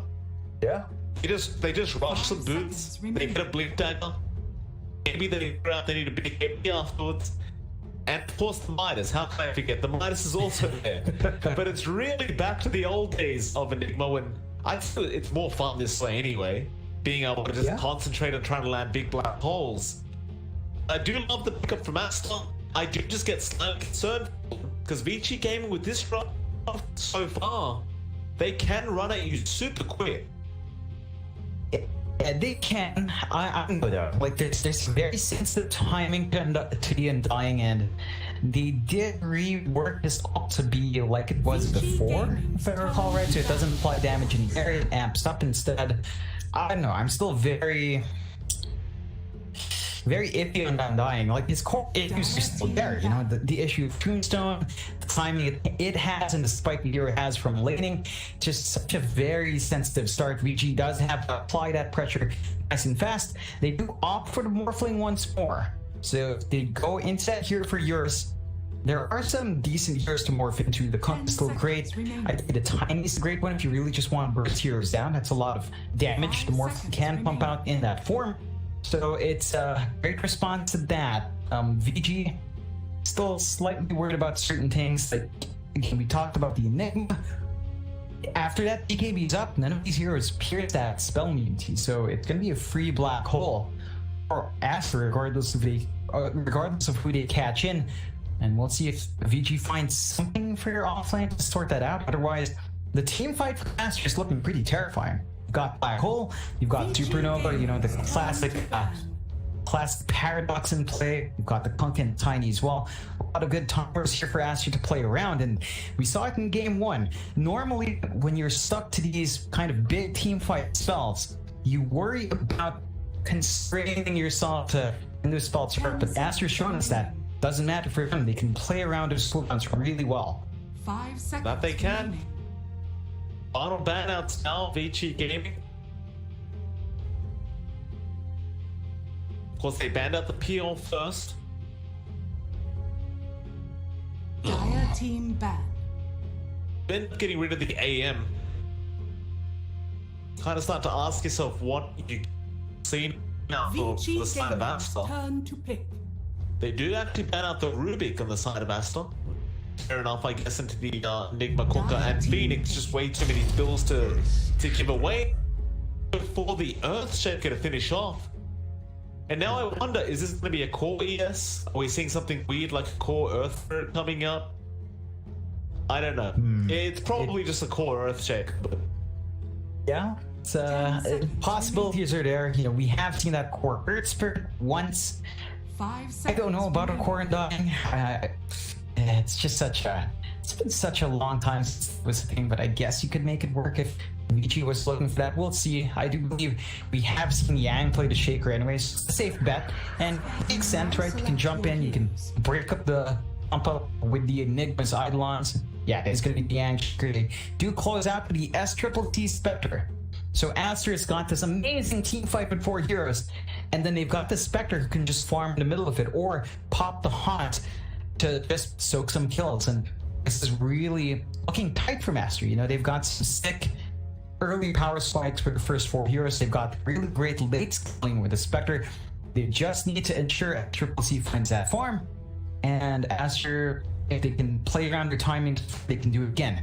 VG, there is a lot of pressure to win early. When you have Irid Spirit, when you have Undying, you cannot afford to lose that opening phase. You just put the snowball from there, and VG's got to keep that pace up, and we'll see if they can pull it off. And there's a reason why you don't see too much Undying nowadays. It is true, but I think if you're gonna pick Undying, this is probably one of the drafts to do it in. Like, because you've just got so much aggression, John, from Ori, PYW, and DY. And don't forget, the Earth's probably going to go rush the Veil of Discord. With the Flesh Golem, you can amp up even magic damage from Ori and PYW. I think this would work. Now, I agree it's a bit risky from VG Gaming. I do agree on that. But it seems to be the idea behind this is just give Yura space on the Morphling and make sure he has a better time than last game around. And I do have confidence that this time Ichi should be able to at least give Eurus more time. Yeah, and they do have a much more aggressive lineup. I think you can expect them to force more plays on for Aster on their end. This really does look like a bit of a BKB game for the Enigma. So you can expect Exodus to perhaps go for what we've tended to see. Brown Boots, either the Barking Greaves rush or the Blink BKB rush. Just play off of that team fight. But and I'd say VG's under a lot more pressure for the early. You said that they've got potency there, but you can't waste that potency, because if you do, that scaling, it's just gone. So they really do have to maximize DY's Undying, and he's off to a nice footing. I mean, he's run around with taunts. So there's at least that. Got some sick moves on this Undying. You know, the Undying taunt, one of my least favorites, John. What's wrong with you? It's so cool. It's so fun. It's such a fun little taunt. When you're in the Flesh Golem, it's even better. It's even better in the Flesh Golem form, admittedly. It's one of the only reasons you level that skill up. That's fair enough. So, perhaps they start off as a tri-lane here for VG Gaming. I mean, the Undying is just one of the series that really does enjoy tri-lanes if that's what you wanted to do. And it may be worth starting off as one, just for the ES, and see if you can just get an early first blood going for yourself on VG Gaming side. And I believe they are going to try up at the top rune spot. Yang's going to be there ready to go on the ES and see if they can roll in on somebody and perhaps set up that first blood. Like, oh, Triple C, this is not the place to be at the moment. They're going to roll, it won't connect, but Yang is going to level up the Fisher still. Triple C, going to just try and Spectral Dagger his way out. He will make it. And Roshan just bashing people. Don't you even think about it. Walk the other way, sir. YW getting a very unfortunate bash from the old Roshan. And that breaks off that engagement. It does actually look like they're going to be splitting off, which is what I'd prefer. You know, Undying is such an EXP greedy hero that a tri-lane just runs his time. You're going to miss out on your level 2, and in the time you'd want it, you're going to miss out on the key level 3. When you'd want, at that point, you just give up the lane. You know, you miss those ticks. The power spikes are just not there. Spade can't do anything. It's like, you don't want to fight? What's the problem? Are you missing some strength right now? You're missing more strength, Fade? What's going on? It's a tough lane for the Tiny. You can't really do much here up against DY. I suppose just with this presence alone, I can force that safe lane into a 1v1. You make the argument perhaps he doesn't really want that, because XSS on Enigma is going to be able to deny a lot of creeps and control the lane here up against heroes. So you might need to really concentrate on just shutting down the Enigma rather than fading the Tiny. Yeah, it's not really ideal for DY to just play tag with Fade. Fade is perfectly fine. He's just looking for a toss situation here, and I think that's why posturing's happening. But XSS, you know, it's the Enigma, right? You just on a conversion, deny that range creep every time. Chris is off to a pretty decent start. He's 7-0. So our Morphling is not really hindered so far, but the same thing goes for XXS, and again DY. He's gonna have to find a way to hit that level 2 mark, and we'll see whether he commits to the early Tombstone for aggression or the Soul Rip to sustain. I think when you got Morphling around, you get so much more value from Soul Rip. Like, Gears would just be full HP every time. So, you know, just playing that sort of defensive Undying in this game should be something that pays off down the line. No, I agree with that. I don't think there's much point in the early point in Tombstone either. That level 2, and he does indeed go for the Soul Rip. The Eurus will be very safe now, knowing he'll have that free boost of HP every time he needs it. Of course, in the mid lane, Chuan is going to be up against Ori, the Kunkka versing Voidsphere once again. Just going to try and replicate his performance last game in the laning phase and try to, at minimum, even it out up against Tron, who should theoretically have somewhat of an advantage on the Kunkka. And, as long as Ori can survive, it should be alright. It's just going to be a matter of how they can follow up after the laning stage with this Void Spirit.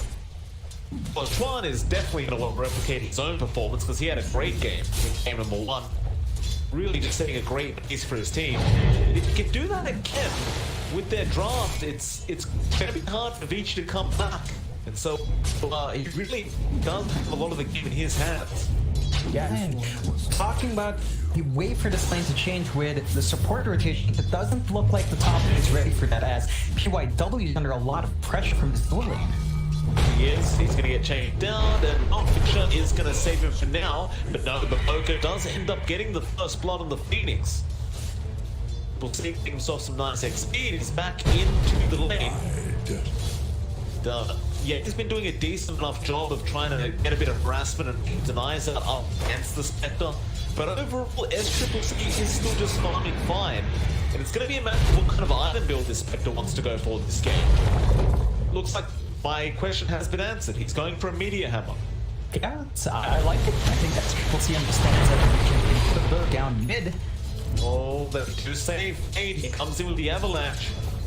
But he already has 2 braces up, so the ES rotations from P1W they're probably pointless at this point because the Kunkka's way too tanky.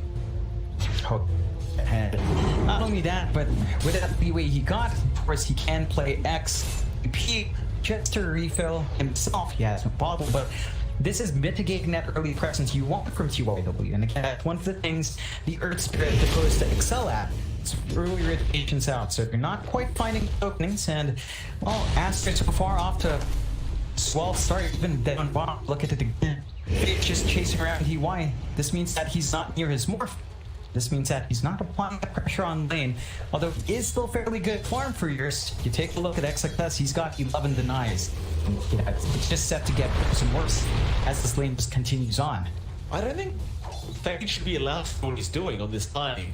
Because as the Undying, you are very, very lane dominant. You don't actually want to lose the lane to the other support. But it does start to feel like Fade's having a bit too much of an easy time with this Tiny. So I start to question the impact of this Undying so far. Yeah. And I realize you're always going to have the Soul Rip to help out Eurus, so the impact's always going to be there. But apart from that, you could have picked up any other hero that can heal it. It's just, it's not your standard Undying that runs in, spams decay and dies and then just comes back and does it all over again. It's been all over the place trying to get these pulls off and trying to get the creep equilibrium the way of Vici, but the problem is Fade keeps interrupting these pulls. He's just not making it easy. But this is really how the Undying boils though. I think this is the most efficient way for them to play it in this lane, which is why I'm really not fond of its pick. Like, look at Fade. The main reason he can get away with this is he's got brown boots. He moves a 3-5-5. The DY just can't even just dance around. He does have his brown boots now, but he's out of mana. He's gonna have to pop the clarity to regen back up, and Fade is not gonna make that easy or round until he's back to full. No, just steal the creeps away. this lane is just going to push out again because now you've got more creeps. In fact, he's going to go for a chase. He'll give up on that. Really have much mana to begin with, but he does bring some clarities and mangas up. But PYW going to rotate in with the tombstone to be dropped. Can they actually kill off XXN? Here it is coming in with the waveform, and that might be enough. The toss back from Fade is not going to help quite enough. The Spirit is able to get the final attack in. It's a very nice rotation up for PYW. Yeah, it does pay off. They do slow down the Enigma. It's a lot of commitment down bot. Of course, that does free up top lane just a bit more for Aster to find that better time. And Aster is really just having the better end of the trade here in comparison to yours. So I guess in the end, Aster still can be satisfied with that. They're still hitting the beats with XXS. It's working towards this on the Enigma. And at that point, the farm is just steady going for our Enigma. Whereas Yang, I mean, there's still a lot more to build on the Shaker. He's still at 5, and SCCC does have a 6. Even Baboka on the pause Phoenix, he's been soaking a good amount of SC for himself here. Should be able to hit his own level 6 mark at a relatively good time as well. It's one of the it's about the Earth Spirit in laning phase. It's kind of hard to contest the Phoenix, and if Baboka's been allowed to get pulls off consistently on that Phoenix, he's just been able to get so much XP in his own. You just don't want that as VG Gaming. But there's just no way around it with an Earth Spirit because he really does not contest those pulls at all very well. I mean, you can do it. It's not really what it's made for. So they're going to try again to focus in on that mid lane to see if they can interrupt Juan here. Arun going to spawn up, or going to fight over it with the rolls in now. PYW does get the stun, and the X is going to be out on that Earth now fading. He's going to come in, boats are flying, but it won't connect on anyone. They still toss PYW further, but now PY is here on the underlane. And it's not looking great for either team. Both are eventually just going to have to back off. They just don't have the damage upward yet. But roll back in, PYW trying to protect that illusion rune. Chuan unable to get it up perhaps. They could try to counter Chuan, but you just have so many spells on cooldown for DG, they just can't. So everyone gets out scot-free, and well, that was all over an illusion rune. And it's a net win for Aster because they dropped the tombstone from DY, so that's 175 gold going wave the conquer. Just like that, this is another downside of dying. Like, you have to commit that tombstone to win out in these trades, but when you lose the tombstone and at level 1, it's very easy to lose it. It's a lot of gold for Aster to play with, so they're perfectly happy with his trade. They've got free space for SCCC with his kind of movement. He's got his Meteor Hammer, Mike. His farm's going to accelerate in that jungle. This is really just playing into what Aster wants so far. I love it. In lanes, they're going to take a jump there. Caught out the Phoenix, but Baboka, he walked down. You can't really show yourself against PYW and Ori, because as soon as that roll connects, you're going to die. Assuming you aren't currently the Kunka, who is just the tankiest target on the map. So a nice little pick up there on the support. Because you look back down the bot lane, you're still just freely farming up, but mid lane, Fade, Dia jumped on, and it's the same story for these supports on Aster. They can't show if PYW and Ori are near each other. It just will not work out in your favor. Yeah, they've got to respect that power spike. Still, I think they're also trying to keep these heroes a bit just to get that spacing out. They're giving themselves free time for success to try to play Pharma. He finds Tombstone again to 125 gold. Just that. Where's your Enigma? And they find the bounty runes as well. So, gonna keep it even there. Aster again, just locking in on these small trades. VG though, they're getting some space out for themselves as well. And Eurus is having a relatively good time farming as well. He is actually above SCCC right now in terms of farm. So Armor is off to a decent start. As long as VG keeps that going, well, Eurus at some point should be able to really start to take over. Well, he's not even, he's not going for a similar build either. He's not rushing that Lincoln Sphere that we saw last game, but rather he's going to go for the more aggressive build in the match style. That should pay off a little bit here for VG. Is now Yang's got the Blink Dagger up on the ES, and that's a very, very nice timing. With the pick up, you expect Yang to perhaps just pick a rotation, and in fact, why rotate? You can just go into SCCC. Problem is he can just ulti away like that, and now Quan is going to come in with a boat to Yang. He climbs up and well, you're only be able to do anything, but as long as this Triple C gets out of there, they're okay with that. And he just walked down to the lane with or start T1 tower push. We'll try to do the same thing up at the top lane. Oh, yeah. Alright, I go committed as Triple C and XXS goes down. I did not catch that, but it feels a lot of damage. Oh, Jesus, they just clumped up. I mean, he didn't reveal that blink when he was pushing the top. It wasn't on him. Ed managed to have a really successful reveal, defend their tier 1 at the same time, and they find that tier 1 up top. So a major win there for VG. And this is more than likely the point where they really start playing a lot more active. They've got the tools they need on Yang. They've got the levels they want in their sports. They can start shrinking this jungle down, shrinking the map down, while S-Triple-C, he's not quite ready to go. And Eurus is actually ready to actually just move around the map. So a lot more options there for VG. Aster's got to be a bit cautious here. I sort of bought a haste rune from Baboka. VG feeling a little more confident after seeing that Yang play down the bot lane for now.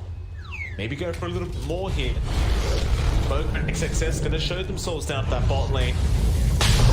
Be dangerous, the roll. PYW gonna go after the Eidolons, but now Midnight also gonna be committed here from XXS. Just trying to protect his Eidolons, but he get taken out. Still, the rest of Aster are now joining in down to that bot as they have the black hole up. They want to try and make some plays happen. Avalanche gonna be out on Egg, but they're gonna go on instead. So D1 is gonna go down to the Undying. And Aster now looking to just set up on that tier 1 tower, and well, they're just still trying to get the trade off. Problem is their mid tier 1's moving on the siege while they're doing so. That would be a much more favorable trade for VG, unfortunately, or he's not the fastest pusher in the world, so he'll just chip away. His T1 block will go. They are keeping Eurus though. PYW with the Avalanche toss, and now Eurus wave coming in with the Avalanche toss himself, and well, bit of lag there, but Torrent connecting on PYW, and XXS still has the black hole up. It hasn't found the angle yet. Well, now Yang, he just jumps in with Boulder Smash enough to kill off XXS. Eurus is still in the chase, in fact, Baboka kills off PYW and now drops the hit to DY.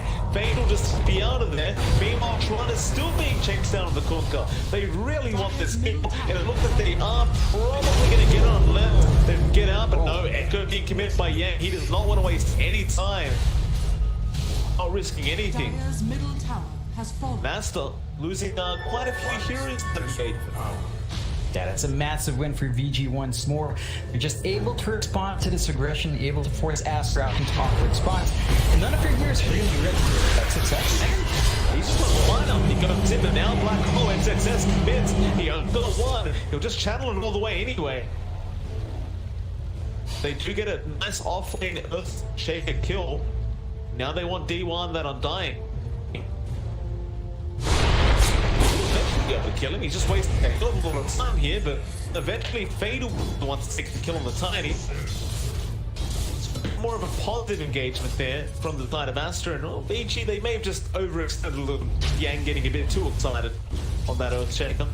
Yeah, it's still pretty good for VG. You know, they've got all of their cores up there in the upper echelons of graph.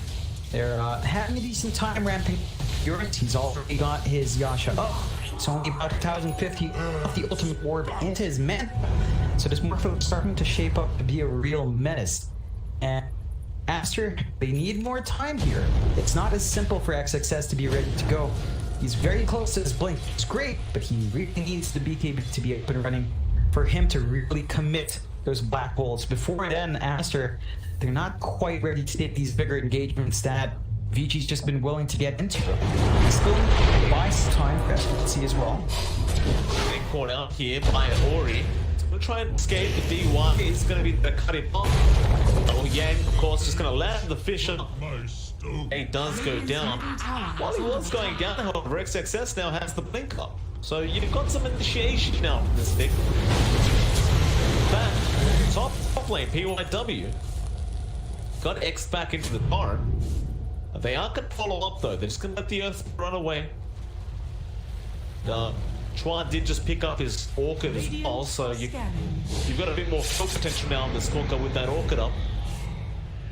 Nobody's going to really be around for him to try and take out, but he's going to have a look for P1W on the tree line. He can get lucky. He's going to need a roll. Chuan sees him and he does get with the Orchid. The X into the boat torrent. It's going to be there from Chuan and PYW. Getting caught with his pants down. It's not the biggest loss in the world for VG. It does give him some info. Though down bot, you do catch up and don't get a pull. Don't really need it though. They've got these past Eagles and the Orchids there, and Yang. As soon as the Orchid came up from that bunker, Chuan has been very, very active, making great use of it. The second kill he's gotten already with that Orchid, and well, it looks like Aster's fine and ready to go for these fights. Yeah, they've at least got one here that can start to set up a lot more stable control. All those kills are also giving Fade space and time to finish up his own blink to Tiny. So Fade's gonna be ready to really start setting up even more kills for VG. And all of that is very good news as SCCC still needs space to farm up. They do have a haunt ready if they want to make any plays down bot. That is the DUI. And VG is forming up top. They've already got that Manta and Eurus. They have a lot more leeway with how far this Morphling can play.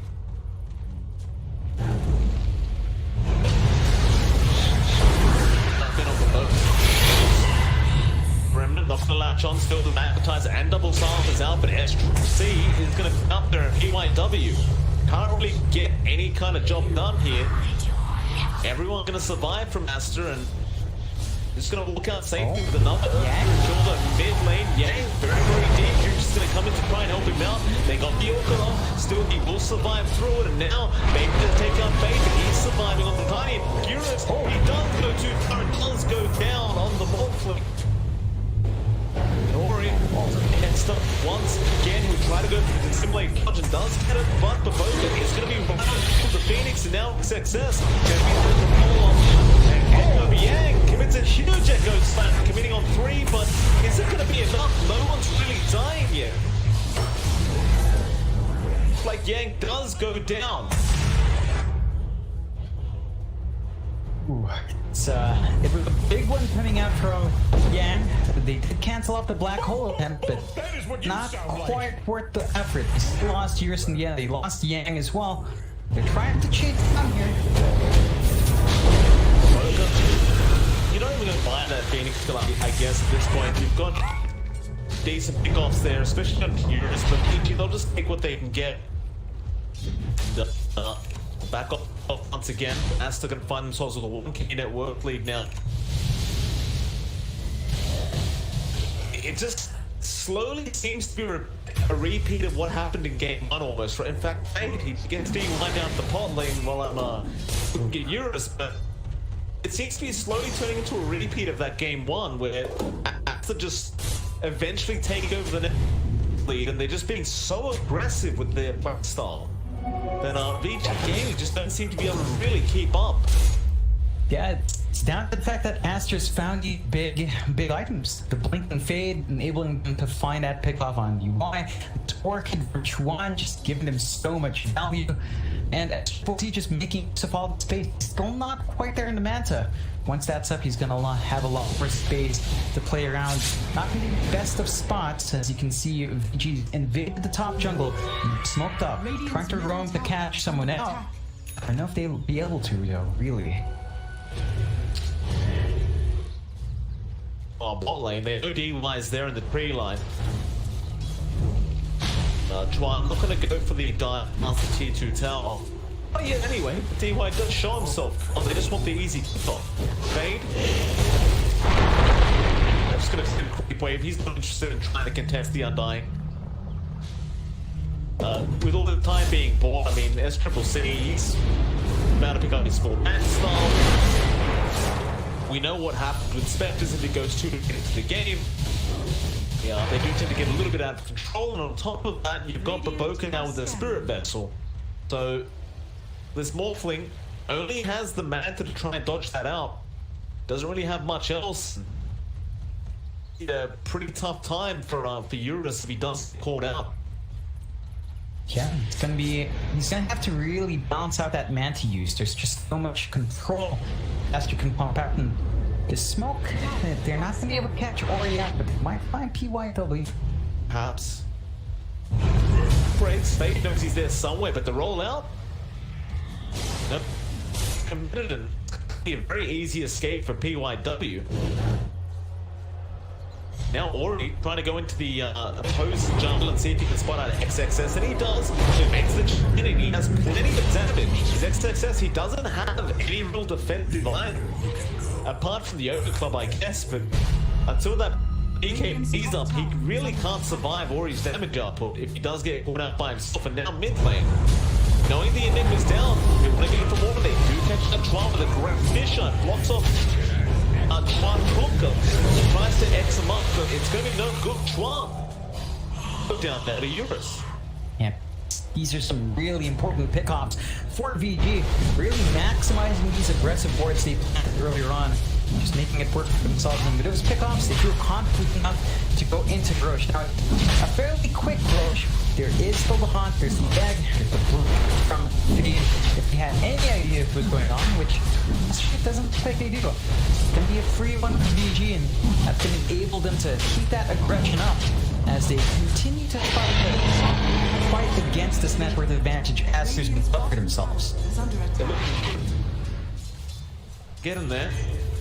I mean, that net worth's only increasing for them, but with that Aegis, Eurus, you're going to feel a lot more safe across this map, and he's also very, very close to that Aghanim Scepter, so the ES is almost online. Just needs 500 gold just on the Morphling to have it fully up.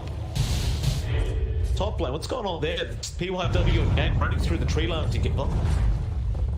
Perhaps for that, there's no wall there. Running together, I guess. Eventually, they do split apart. Ori also has to him separate up now, John. So that's a lot of key items coming out here. They go. Goes DY. Disha gonna be able to set up on Fade. PYW does stance and slow it, but TP's gonna be cancelled anyway. 1 for 1. Yeah, it's a decent trade. I think Aster's still going to be happy just keeping its Undying down. The progression for DY has really tapered off, and he wants to finish those Guardian Greaves. He does have the mech at least, but it's slow going for the Undying, and this is around a point where it does start to taper off a bit. Although VG as a whole, they're still looking great. That act you were mentioned for years up and running, so the combo shaker is set to go, and that's when the Morphling really hits its stride, is having all that right-click damage in the world on hand with a simple shift to shaker. So expect them to try to reveal this relatively soon. Really try to blow someone up, as they do still hold on to that Aegis. They need to try to recoup some control on the map as well. Gonna try now. That on T1 tower. Gonna be targeted here by VG. But gonna show himself, goes for the end, but a nice fish round from Yang, just blocks another fish round, actually just traps him up. That's actually a great setup there from Eurus, who jumps in now to Tron. Yang gonna beat there with another intent bonus. Oh, that is brilliant. That is absolutely brilliant from Yang Eurus. That's it was a strange spot for Tron to be in alone. Well, he must have spotted that Morphling earlier. He was hitting up there Eidolons way earlier on. That's a really good reveal on that Ags for Eurus, maximizing that. They should be able to take this tier 1 as well. So they pretty much take control of the map. They remove all the tier 1s from Aster's side. And Aster, they've got to be a lot more cautious going out there. They do have the BKB up on XSS that might give them the confidence to force some more fights down the line. But they're still taking it slow here, Aster. They just need to build up on their Spectre, on their Kunkka, and on their and they can start to apply that control as soon as VG starts to maybe drop off from this big spike they've got so far. Well, they've got to start getting a little bit concerned about how Eurus is doing this small thing. I mean, he's starting to pull a bit too far ahead, I think. With that Eye of Skadi coming out, it's going to make life a lot harder for SCCC. Aster's still pretty confident. just chilling out, just farming. So you're going to be slightly worried now as they are going to roll in. TYW with the connection, does use the Veil, but misses the boulder smash. Still does get another roll in. And they should be able to get SC. He can't even launch away yet. The Thompson, oh no, he goes for a DP, but it is cancelled off by the Yule Scepter. Another silence to come out now. SC still just not going to even bother pressing the horn for him. There was really no that. That's a great pick up there from Vici Gaming. Yeah, it's a really good one for them. Again, just taking down that Spectre, slowing down that progression for SCCC, and they can't afford to play this far forward. They can't afford to start splitting up now. This is when Vichi's at their strongest. They're going to be going around, hunting all over the map, and any stragglers will just die. So Aster has to be ready to take the fight back towards Vici. They've been sitting on this BKB from XFS. Let's have it ready to go. There are options there for Aster. It looks like they're going to have to surrender this top tier 2 as DG to clean it out for free. They do. I've Scott becoming a very it's only getting worse and worse here for Aster. You start to question whether they're going to make a play with this BKB black hole at this point. Like, they're really just dragging things down maybe a bit too long on the side of Aster, just giving Vici Gaming as much space as they want. And well, now they're just going to go and get it with Vici. Connect with the 8th Remnant. Seems like XXS wants to finish off the Shadow Blade before he does commit with his team. No, they are going to smoke up. Let's say the Shadow Blade isn't necessarily necessary here. Of course, it does help for positioning purposes, but it definitely is not necessary. But an AD rune is going to be there for Eurus, who does take the bottle, and the smoke is going to be broken at the worst time. But now, with that blink away, Eurus is going to smoke up with his team, and they're just going to turn around, trying to find another target to go on. And with the AD and a Chan Totem on Eurus, I can only imagine how much damage is going to be dealing. Oh boy. Oh yeah. It's one of those runs for yours. Just having all the stars line up. Unfortunately, they walked the exact wrong way. You don't manage to spot Aster, and Aster as well, missing out on any opportunities of their own. Just a bit of a stroll in the park for both sides. Looks like Aster's just going to use this time to shove in the top tier 1. Just had enough time for BG to finish up even more items. Yang's got a BKB flying out on our Shaker, so he's going to have an easier time lining up the spell uses he wants. And Aster, obliging with the tower trade, does start to chip away at that mid tier 2. It's strange though, like both teams seem to just believe that they've got the late game potential right now. Obviously, the side of Vici Gaming are pulling ahead quite nicely as time goes on. Aster still too confident. Juan does pop his BKB, and now the horn comes out. They just want to jump in onto DY, but he's a bit tanky this time around on the Undying. They don't take him out. Eurus was there. They go on to the Phoenix, but both will be one. Now the black hole being committed does catch up to with the egg being dropped and fade. Will got a chance. It's going to be enough, however. The egg does explode, but they are all still alive. Eventually, the snap comes in from Yang. Look to turn around with the Earth Shaker, and he does get through. And now Eurus has to jump back on that ball fling, and he's fighting a lot of damage. He's just not dying. To turn around on D1. They'll keep the Undying down. Now there goes Yang on the Earth Shaker, gets Undying as well. Ori still trying to chase down Fade, but it looks like he cannot get the kill on the top. And now Ori ends up using a 4-for-2 trade. And Eurus back in, trying to at least kill off a Boga, and he does. In fact, he might get Fade here. Avalanche, Toss going to come out with the Sunny. They do buy back on the Phoenix. They really want this small thing, but can they cancel the TV? There was a Yule's available. This is really bad news. He will Icarus kind of away. Spirit Vessel there. The follow-up Icarus snipe on the Boga, and that is not worth it. A full team wipe. Out for Aster and Vici Gaming. Get too overly confident, it seems. I mean, Yang engagement was amazing. They streamed and one by one at the end, despite not having numbers. And Aster up there, got the 2K lead. They wrote out that Aegis timing. They've got so much more to grow on as Triple C. That Basher just paying dividends for him. You know, he's just standing there. He gets the Basher, and that's it. They find a kill. Just that little additional control, all they need is gonna be even worse now for Eurus. As Triple T saving up for the Scotty next. So any sort of regen he's having, he's shifting around his attributes, it's not gonna be there for that much longer, and he's already sort of struggled against with those Spirit Vessel charges as well. So there's a lot more feats to reconsider now. He's also saving up for his Scotty of his own. The BKB comes after though. That timing might not be what they want in this game. I wonder what Dota Plus thinks. So even with all the tools happening for VG Gaming John, it was still looking at Aster as the probable winners of this game. Now sitting at almost 80% for Aster.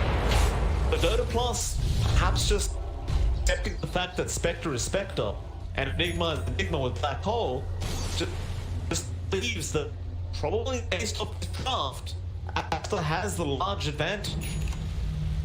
Yeah, I mean, yeah, they've got the Spectre, they've got the Enigma. That Black Hole pierces through BKB, and there's nothing from BG to stop Black Hole and Murder XXS. This is, I think, one of the factors that leads to that, and I agree. You know, like the late game feeling of Aster is strong. BG, they're not out of it. They're not necessarily worse in the late game, but Aster's a lot more potent as do smoke up. They're gonna try to go home here. Smoke on smoke. They're gonna run right past each other. The smoke breaking just an inch off, but now the loop around Aster knows something's going on. Maybe just not get the top socket time, still the horns. We're gonna go on. They do kill off Betty, tiny back and down the floor. He's gonna be there. He's caught out over. Where's the damage? It's not coming out. The egg is gonna come out with the bunker. They're still trying to protect him with the egg. He does jump in with the echo again. They kill off the sense, and then goes Tron. We'll see. Well, he also dies. And now there's Phoenix. Boca is gone. Eurus on an ultra kill, wanting to rampage. Where is Tiny? He's a man of the run right now. Eurus, he's the fence, John. He's chasing it. On leg, Falcon helping get the Fisher, and Eurus should be able to get the rampage here, and he does not. It's too late. Too long. How unfortunate. A full team wipe, however. Still great news for each game. And per time into the they go. No way Aster can respond to this one, folks. And Aster, it was all small missteps there. Their initiation with Fade. He hesitated to get the avalanche shot combo. He managed to give free time to respond. And by that point, the X was in the wrong spot to follow up with Messi. The Black Hole wasn't perfect, or he was evil stopped in the middle of it. So they lose out on a lot of DPS there, and VG just cleaning up in the end. Without Aegis, geez, it's gonna be kind of tricky for Aster to jerk back in. They don't have the Black Hole for a bit longer, they don't have the Haunt. But it's gonna be a bit tricky to defend. Now, VG can't quite shove out that high ground, they have split off, but they might find some simple kills. Eurus hits the just forcing the distance out in that high ground. Yep. Funny too, because every team fight we've seen as of late from Aster, every time they get started, they always want to kill DY off. Whether they get a good Black Hole, whether they have egg going down, anything else doesn't matter. They're just focusing on DY.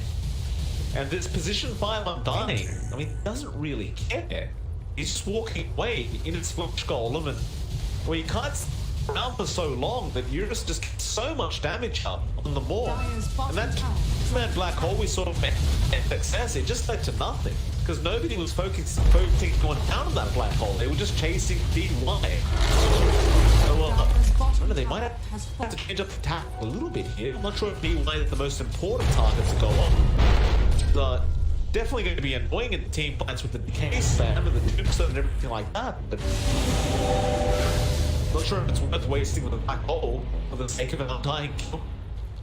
Yeah, it's It's not quite worthwhile. That because Aster's always on the offensive as well, VG gets to line up some really good echoes from Yang. You know, they're forced to clump up to find that follow-up, and if they don't get that burst out, Yang always wins it out in the end. So you've got to be a lot more cautious here, Aster. There's a 7K lead now for VG off the back of that. They've even got the Axe up Yang, so he can go jump around as well. You've got two really key heroes now on the side of VG. That's going to cause some trouble for Aster in terms of control. It's pretty to say the least. Top lane Black Hole is going to be competitive. They have caught out Ori and they will take him out. However, they are rotating in Yang, looking for a fish. Will catch out XXX. Now another fish out from Eurus. There's just no escape from these two. If the Earthshaker morph are next to each other, you're probably going to get trapped somewhere. Oh yeah, it's a nice little exchange. They do manage to still force out some big thoughts here from VG. So there's no Black Hole once more for a fairly long time. That does mean Aster's and a defense for the counter fight are limited. And Aster, we're stuck in a really rough spot. The progression under Conquer slowdown, Chuan has not really gone too far since that Orchid pickup. He's got the Blade Mail off. He needs more. He's working towards that ACX zone. It's not fast enough. Again, you compare that to how far VG's gone with their build. There's just so much more for them to play with. Aster needs to find a way to bounce back in and get some farm going for themselves. Radiant's top tower is under attack. The plus is having another one of those days, John. It's a good confused right now. It's sitting at 59% for VG games. Would be a nice feeling for the Canadian side, considering it's the first time it's really dipped over to them. So the game is far from over. No Rax is going down, no high ground attempts quite yet.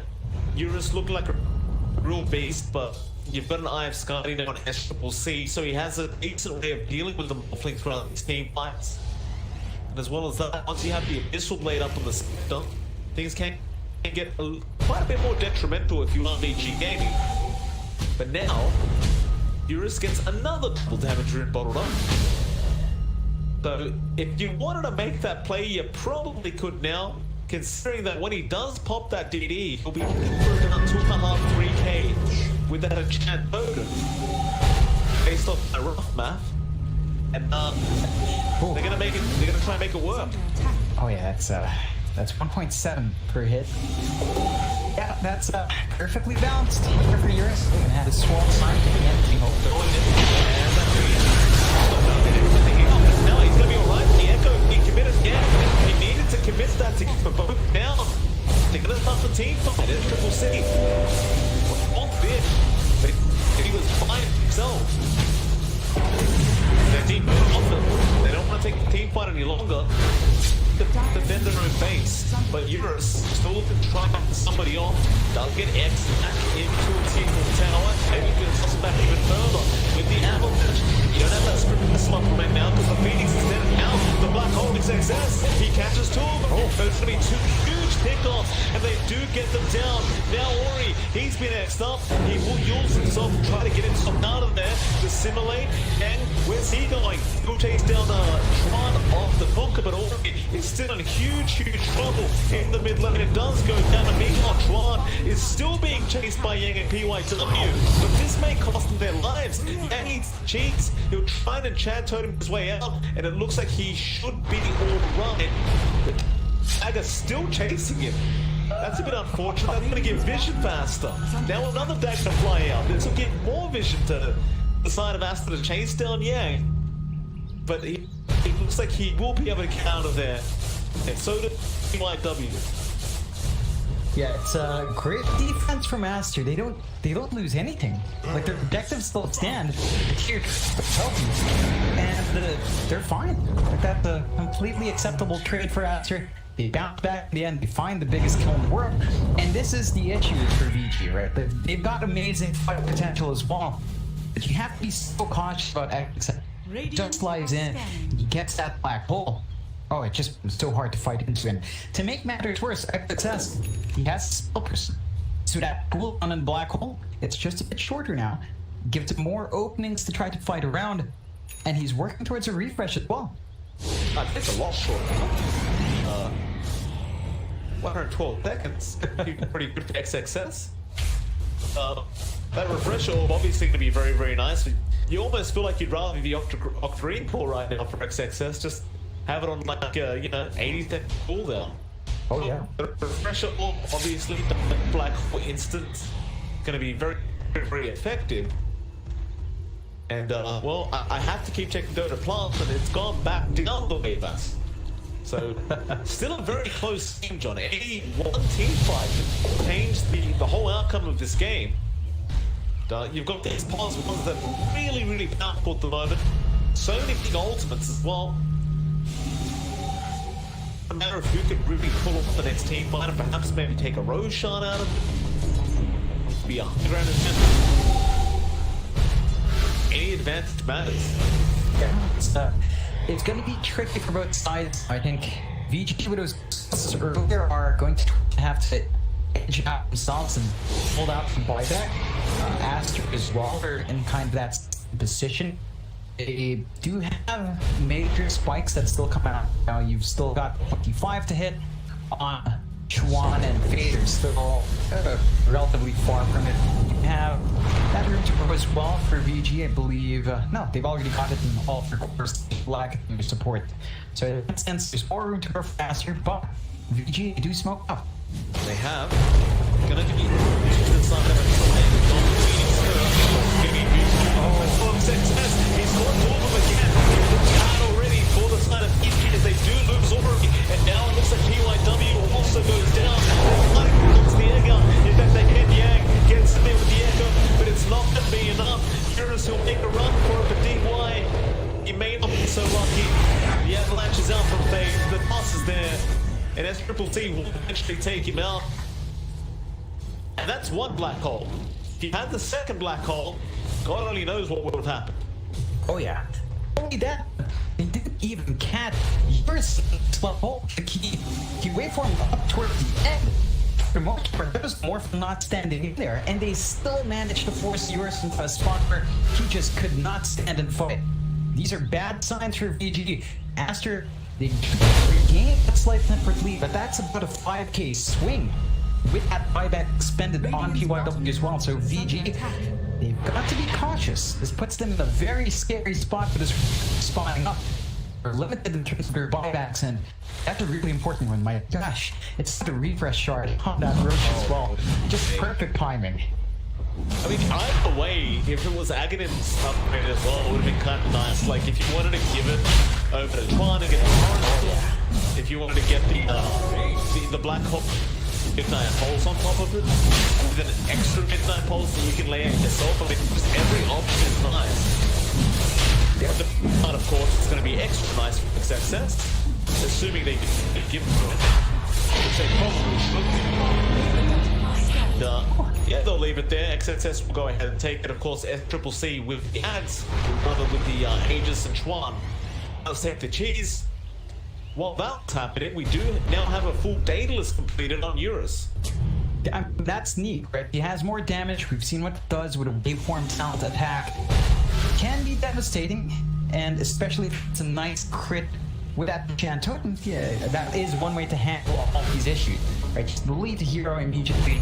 You're gonna have to really hope for that miraculous dice roll as they've got that root kind of success. 3 black holes. Here we go. They started with the horn tip. They're going on the DY. He's low. He will try and jump, but he's going to be careful to die.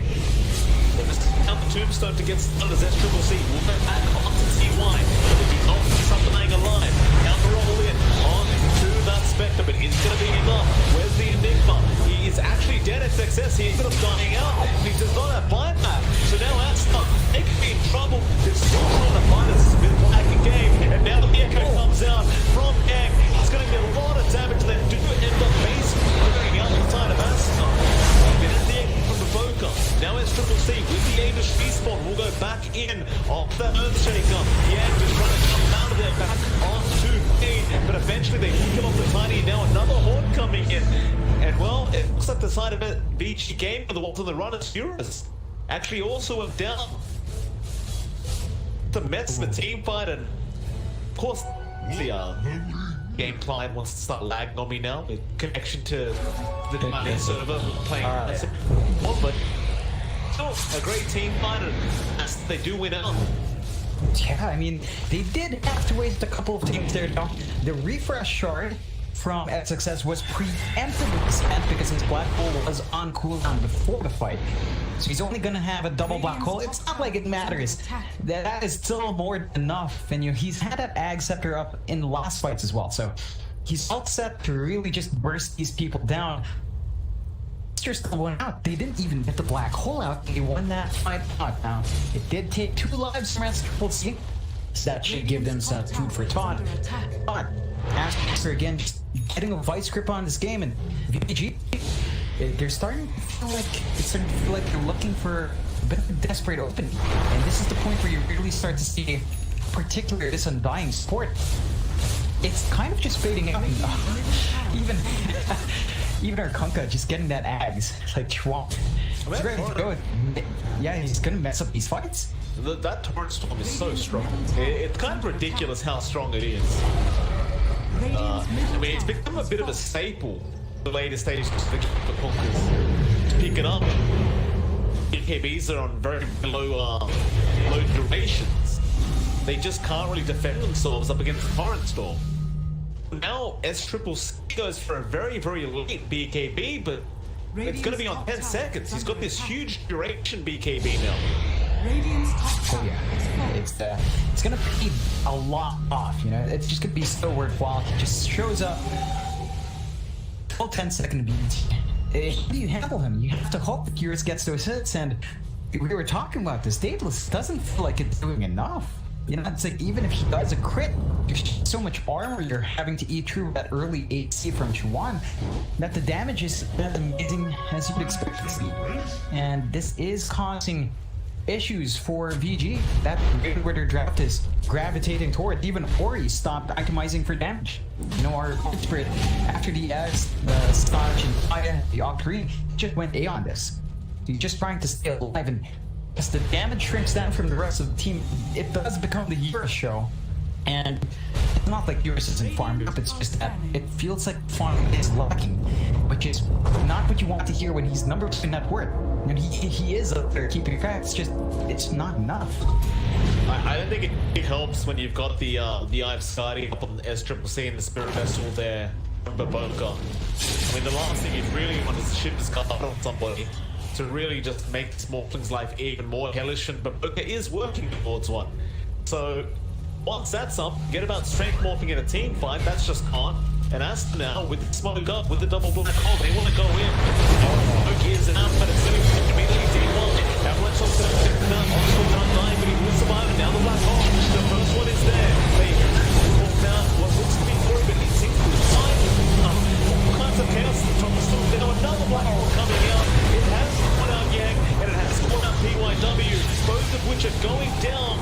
You're still trying to mad fight, but it's time to run. And the double tombstone being dropped there was great from that, but the zombies just don't do anything. Nope. Oh, it just doesn't kill. It's free gold. That's what it is for Aster at this point, just free coming out. And all those heroes don't buy back much. This is just such a big open. Fades up dying, but Chuan, he might get used for this. Eurus, of course, going to try and fight back up against Chuan. They arms him up with little man to dodge off, and Ori got back onto Chuan, does kill him off.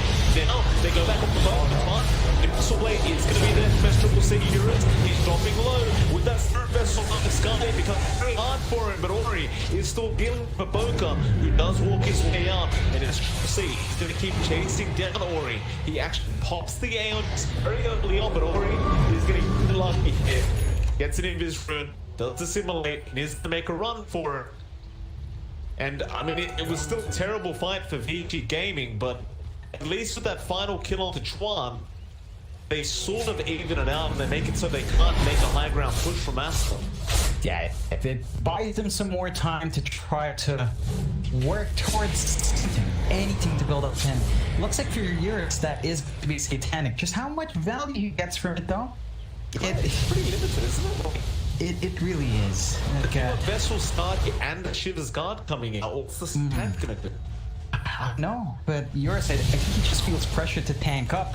If it's not to tank, I guess he was probably looking for a heart. And again, I'm just not really sure if any of that worthwhile. But you look at Aster, right? Sure, they took some heavy losses in exchange. Vici just manages to hold up, but they've got the black hole ready. They've got the refresh orb ready again on X success.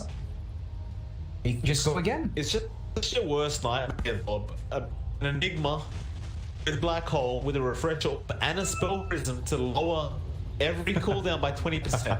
So it's like the refresher orb sitting at 126 cooldown. You know, your black hole is sitting at 112. It's just perfect timing if they success. And it's just not one of those games where you have to wait, 5 hours for the next black hole. He could just commit every basically 2 minutes. You've got a double black hole. Yeah, you're really not going to have it for the high rank defense if it ever comes to that. Yeah, it's just really good here for Aster. They've pulled off long enough to hit that stride. Even the certain little things like at Triple C, take a look at him, like he's just about to hit the level 30 mark. He's gonna have 32% more hot illusion damage and 400 more HP. Such a massive boon for Triple C, and they aren't able to really get a lid on him anyway. With that additional HP, he's just much harder to deal with. He's actually going for a late Bug Torn. Just all of that, just more control coming out for the Spectre, more burst potential coming out. And that might just be it. He does hit 30, so 4.5k HP on our spec. Ichi Gaming, they're gonna smoke up. Dire are scared. Right into the level 30 of their worst time. Aster have also smoked. Chuan or both gonna have their smokes broken, but both getting weak first time out of the net. But the X is gonna come out on Ori, who use it off. And now jumps back in on Chuan. That's pretty dangerous, but backline's getting. Gonna go up to the Phoenix and now they're also trying to go after Nick over there to get on that Earthshaker. They can't cancel it off, so yeah, he is gone. Now refreshed XXS trying to find a target. They went even to get PYW. He's done to the end damage. And they just can't get out of here as he's done. He tried to enchant Soda, but now PYW has to fly back, but it looks like he just can't get out of there. He will go down. And now it's fine. Also trouble with that Ori. He's gonna re-engage now. At least he does kill off the Enigma. But they are ugly wide. Fade is gonna try and chase down Ori. Ori will be alright. It's another great team fight out for Aster. The whole thing, they only lost one. Ichi game, they lost 4. Bit of back on PYW that really meant nothing. And they're gonna have to try and see if they can buyback as Aster won the high ground. Well, they're committing all buybacks now. They want to go through this time despite BG Gaming. Trying to run into the side of Aster. They are at least going to get the Phoenix. See if Boca does die, and now they also kill off Fade. So if you can get S-Triple-C, that's the main guy you want. But he's got to give ETB in just a second. Fade the Reverend. Gonna be there, and they will have enough. Huge kills out now from VG. And immediately you can see Aster, they're probably going to have to commit to buybacks.